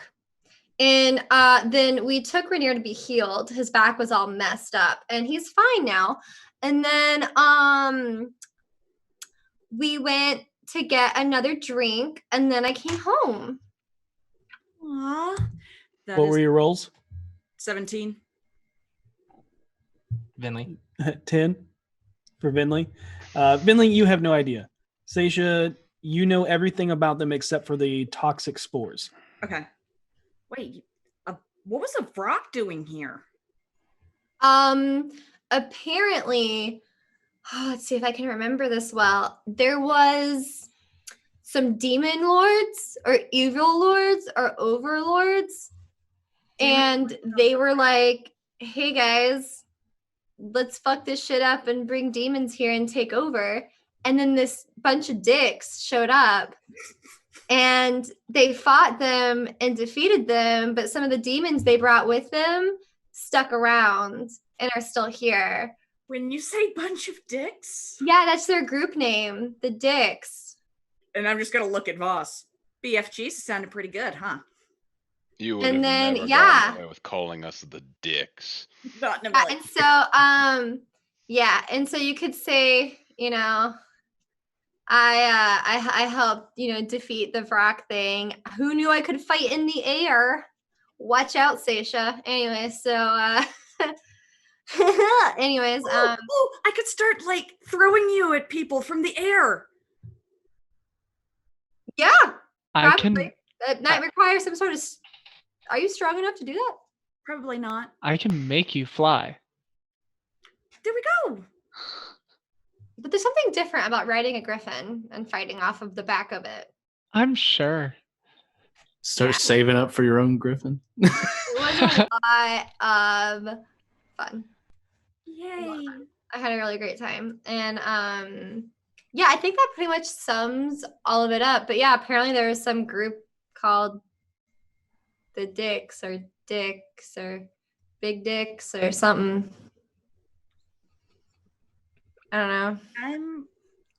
I'm gonna have to research dicks. I'm sure it stands for something like dignity, integrity, cunning, and cool with a K. Kleptomaniacs. Maybe something like that. I'm sure they didn't mean for it to be genitalia. Can I roll a history check? I don't know. I Seeing as that I was alive during Sure, yeah. Look what you've done. Look what you both have done. I want take a look around at what you did. I feel like you don't accidentally name yourself Dick. I got Go ahead. Maybe they just 14. had sense of humor. 14. 14. Oh my god, we're so stupid. They must have all been named Richard. You That's possible. Can't believe I didn't think of that. Obviously, why else would you name yourself Dick? Seisha, you can also make me a history check Oh, good. I get to know about dicks. because it came from a book, and you probably would have read this book. How about a natty 20? oh my god. God. Okay, so Vinley, you've heard tale of these people, right? The Dicks. And their arguable leader, a small artificer rock Named gnome. Elga. No. And a rock gnome that was kind of an asshole. Seisha, You have actually read a book called The Legend of Bilric. written by Disrian A. Aaron. And it is the tailing of how this group of adventurers who started out captured by the Drow in the Underdark and overcome all odds and from captured all the way up until defeating Demogorgon itself and sending all 9 different demon lords back to the abyss. Okay.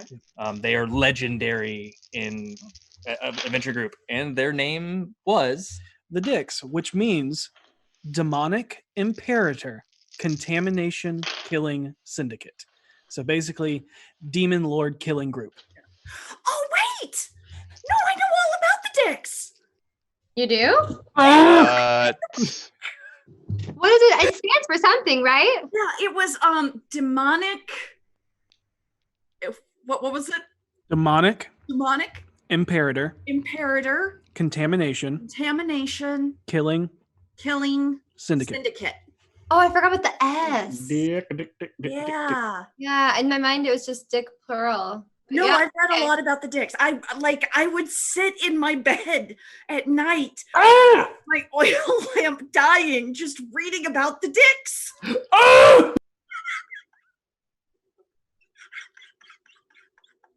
You know? Somewhere in the city right now, Harold's like, Seisha's talking about dicks. You know, I'd never heard of them, but it makes sense that they would name themselves after killing demon and Really demon good. lords, but I guess they didn't kill all of them. No, So they sent you all can of them back. dick too, because I killed one of the Vrocks. There That wasn't a demon lord, though. you go. Well, Rock isn't a demon lord. No, it's He's just one of the demons that is a byproduct of demon lords. yeah. Do demons come out of demon lords? How do they make more? How do they overlord them? about this time that everyone is finally realizing that you guys have done a lot today, and exhaustion is starting to take over, and you're all very tired. I am Seisha- very tired. Let's stop talking about this. Seisha, from knowledge of the book that she has read, explains to V how, at least from the book's perspective, how demons work. Whether that is full truth or not is kind of up in the air. It was written by a halfling. Bilric. Nope. No, actually Dizrian. no. Against halflings, what's up with that? The halfling is Dizrian. Yep. Oh, that's okay. Yep. There's a dwarf named Elga, and elf named Versera. There's a whole Callista that used fireballs, and they hated fireball. who was actually the daughter of one of the demon lords. But we can tell you guys all about that later. Okay. That was our 3-year campaign that Dustin ran. that and, led into D4. and I was Bilric. Nice. Anyways, Wanna borrow the book on the dicks?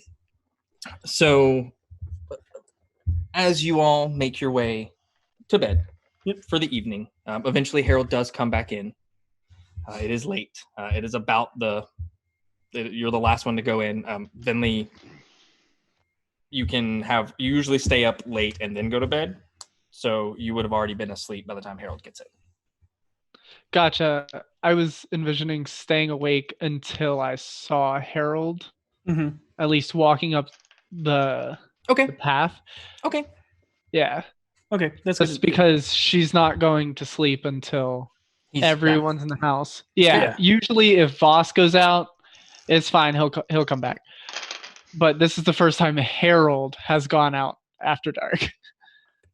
Well, and the last time he went off by himself, bad things happened.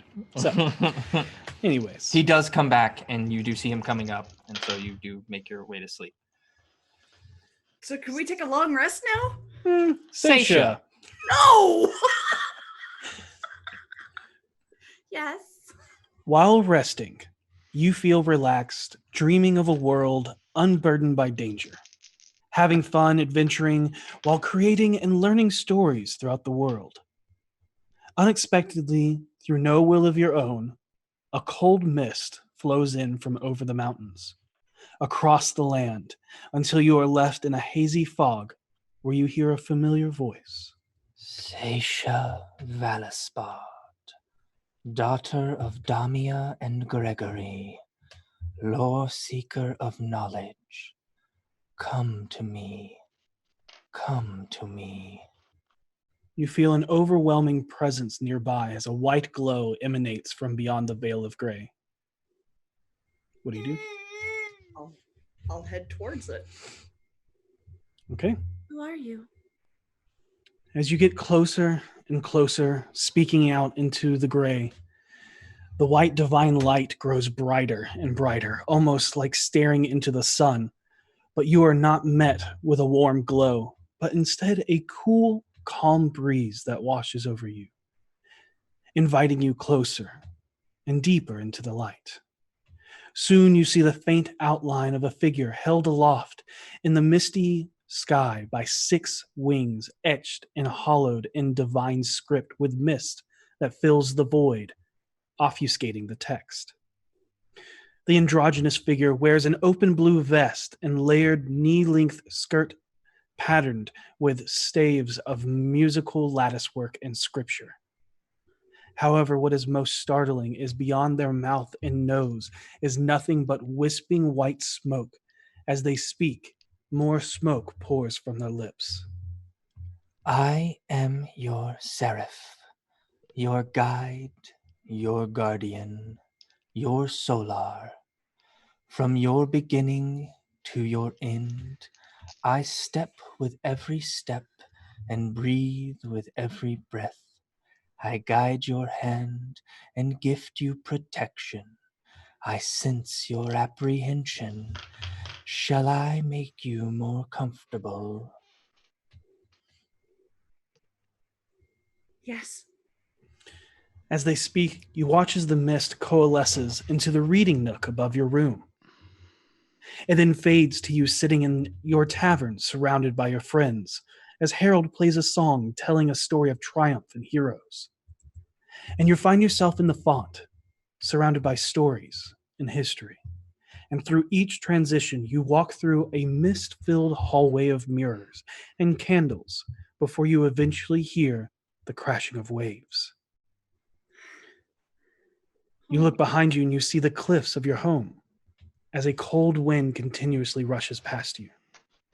You've forgotten how much chillier the wind and temperature here was compared to the warmer temperate climate near Waterdeep. But you see the disheveled old library temple far off in the distance. You know you are dreaming, but everything feels intensely real. Is this more comforting? Yes, thank you. As you can see, I can weave the world around me, make it and shape it however I please. I am not bound by the tethers of the mortal realm. I simply speak the veracity and make it so. This gift is granted to all storytellers, bards, novelists, historians, playwrights. I am here to be your guide, to speak your truth, for sadly, what you know is a lie. What do you mean? I brought you here to where it all began. I do not want to break your heart, but your father lied to you. About what? You are a lamb, and I your shepherd. For to err is to be mortal, and to enlighten is divine. Know me, and I will lead you to your truth. I am You watch as the area around you slowly fades to black as they are speaking, unbeknownst and emanating from behind them. You watch a familiar black smoke stretch out in writhing tendrils as they encompass the mindscape of your home island. As the Solar begins to speak their name, you watch as their wings are bound in tendrils gripping through celestial etched script. Their arms and legs restrained and pulled taut as if to be quartered and dismembered before the tendrils wrap and layer over and over and over again, covering the Solar's mouth, gagging it as everything is swallowed and consumed into an empty void. No! I'm going to try to rush forward to pry the... Everyone but Harold is violently awoken by the scream of Seisha pouring from her room. I run. rush. Same. Take my weapons with me. Would you lock your door? I'm muted. I rush too. No, I'm there with my sword. Oh, I open it up, I rush in, and I look for whatever the hell's causing this. There's nothing in the room except for Seisha. She went. I run to Seisha. What is it? What's wrong? Are you okay? I don't know. I may have had a nightmare. It may not have been a nightmare. I don't know. What do you mean it may not have been a nightmare? Do you not remember it? As you're looking at Seisha, you see her eyes start to fade a little darker. Seisha? My Sarah. Oh. My divine guide. As soon as I see this, Your eyes. drop weapons to the floor. Having seen this, I cup her face in my hands and I say, look at me and breathe. Breathe slowly. Breathe. You're among friends. Everything is okay. You are safe here now, okay? Whatever problem you have seen, we can solve. But I need you to stay here with me. Can you do that, please? It took him. Who did it take? My Sarah. I didn't even get his name. He was going to tell me about a lie. My father lied to me, he said. And he tried to tell me his name, and then Okay, he was... Okay, Seisha? I don't know anything about this Seraph, and I look to you, Venley, hoping for some sort of information you may have on this. Can I roll something? Uh, Seraph? A religion. Yeah, that's the only thing you can roll. 'Cause there's no way I'd know anything about this. I got an 11. Yeah. Don't know. I don't know anything about this. I don't know what a seraph is. Okay. He said he was my guide and my guardian, and he was supposed to take me through. And You said he was taken by who? he was telling me his name, and then these tentacles came up and wrapped around him. I know. Okay. We don't know what this was. Was a dream, an odd premonition? What I don't claim to know what it was. But here's what you can do. You can at the very least talk to your father about this. You can do that at the very least. What did he lie about? I don't know. I wish I did, but I don't. It said it took me home. Took me home and said everything started here. And that my father lied to me. And it was going to break my heart.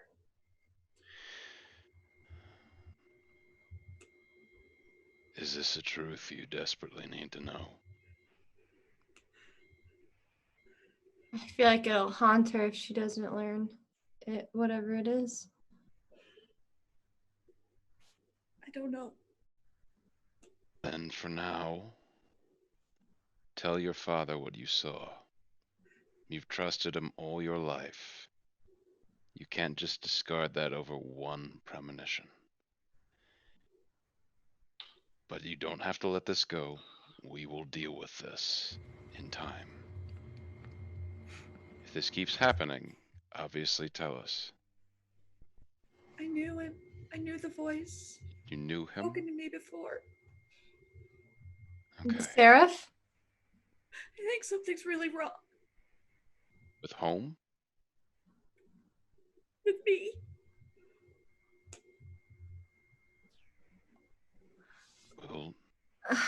We'll see. You mean like with your transformation thingy?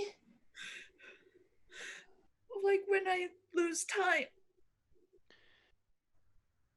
Okay. I think something's wrong. I am going to attempt to remember this before I bring it up. This would be a disadvantage. Is there a temple of Lyra in Waterdeep? You're looking for Lyra, not Lyra. Sorry. I know it's difficult. And you guys have looked into this before. There is not. Okay. And if there was, it would definitely be obfuscated. So, something else we can do aside from just going home, which we unfortunately don't have time to do, is we can find the closest. Okay, let me ask this. Was there a Temple of Lyra in Daggerford? Not that you can remember. Okay. Those are the only two places I would know. Is any of my travels, if I come across it. Um, I'm exhausting options. I apologize. I'm being no, it's fine. I will let you know that there aren't really temples Okay. to Lyra. Yep. And if you have even met a Lyran priest, You may- probably didn't even know it. Yep. Okay. Gotcha. Well, who is Lara? The Lady of Mist. The Lady of Mist? She's the goddess of lies and deception. What? So, okay, that makes sense for Agma to be at, Opposed to her. button heads, Yeah. So, this is the That's- next step then. You don't know a terrible lot about Lyra, do you? More than the rest of us, but It's almost impossible to know anything about her unless you follow her, because even if you do follow her, she's deception. People don't even know if she's alive or not at this point.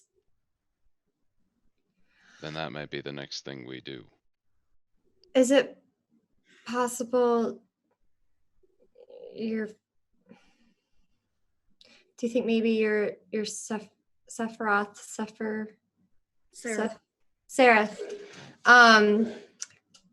was trying to tell you that your dad had ties to Lara? I don't know. Maybe. Do you trust the people at the font? Yes.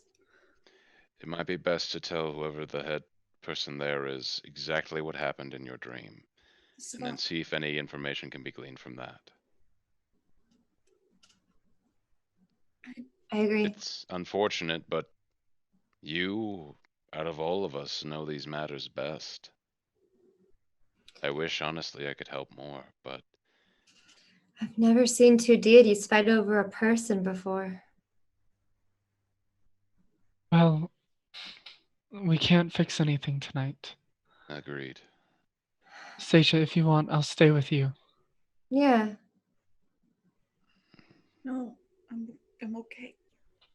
Are you sure? It's okay if you don't want to be alone.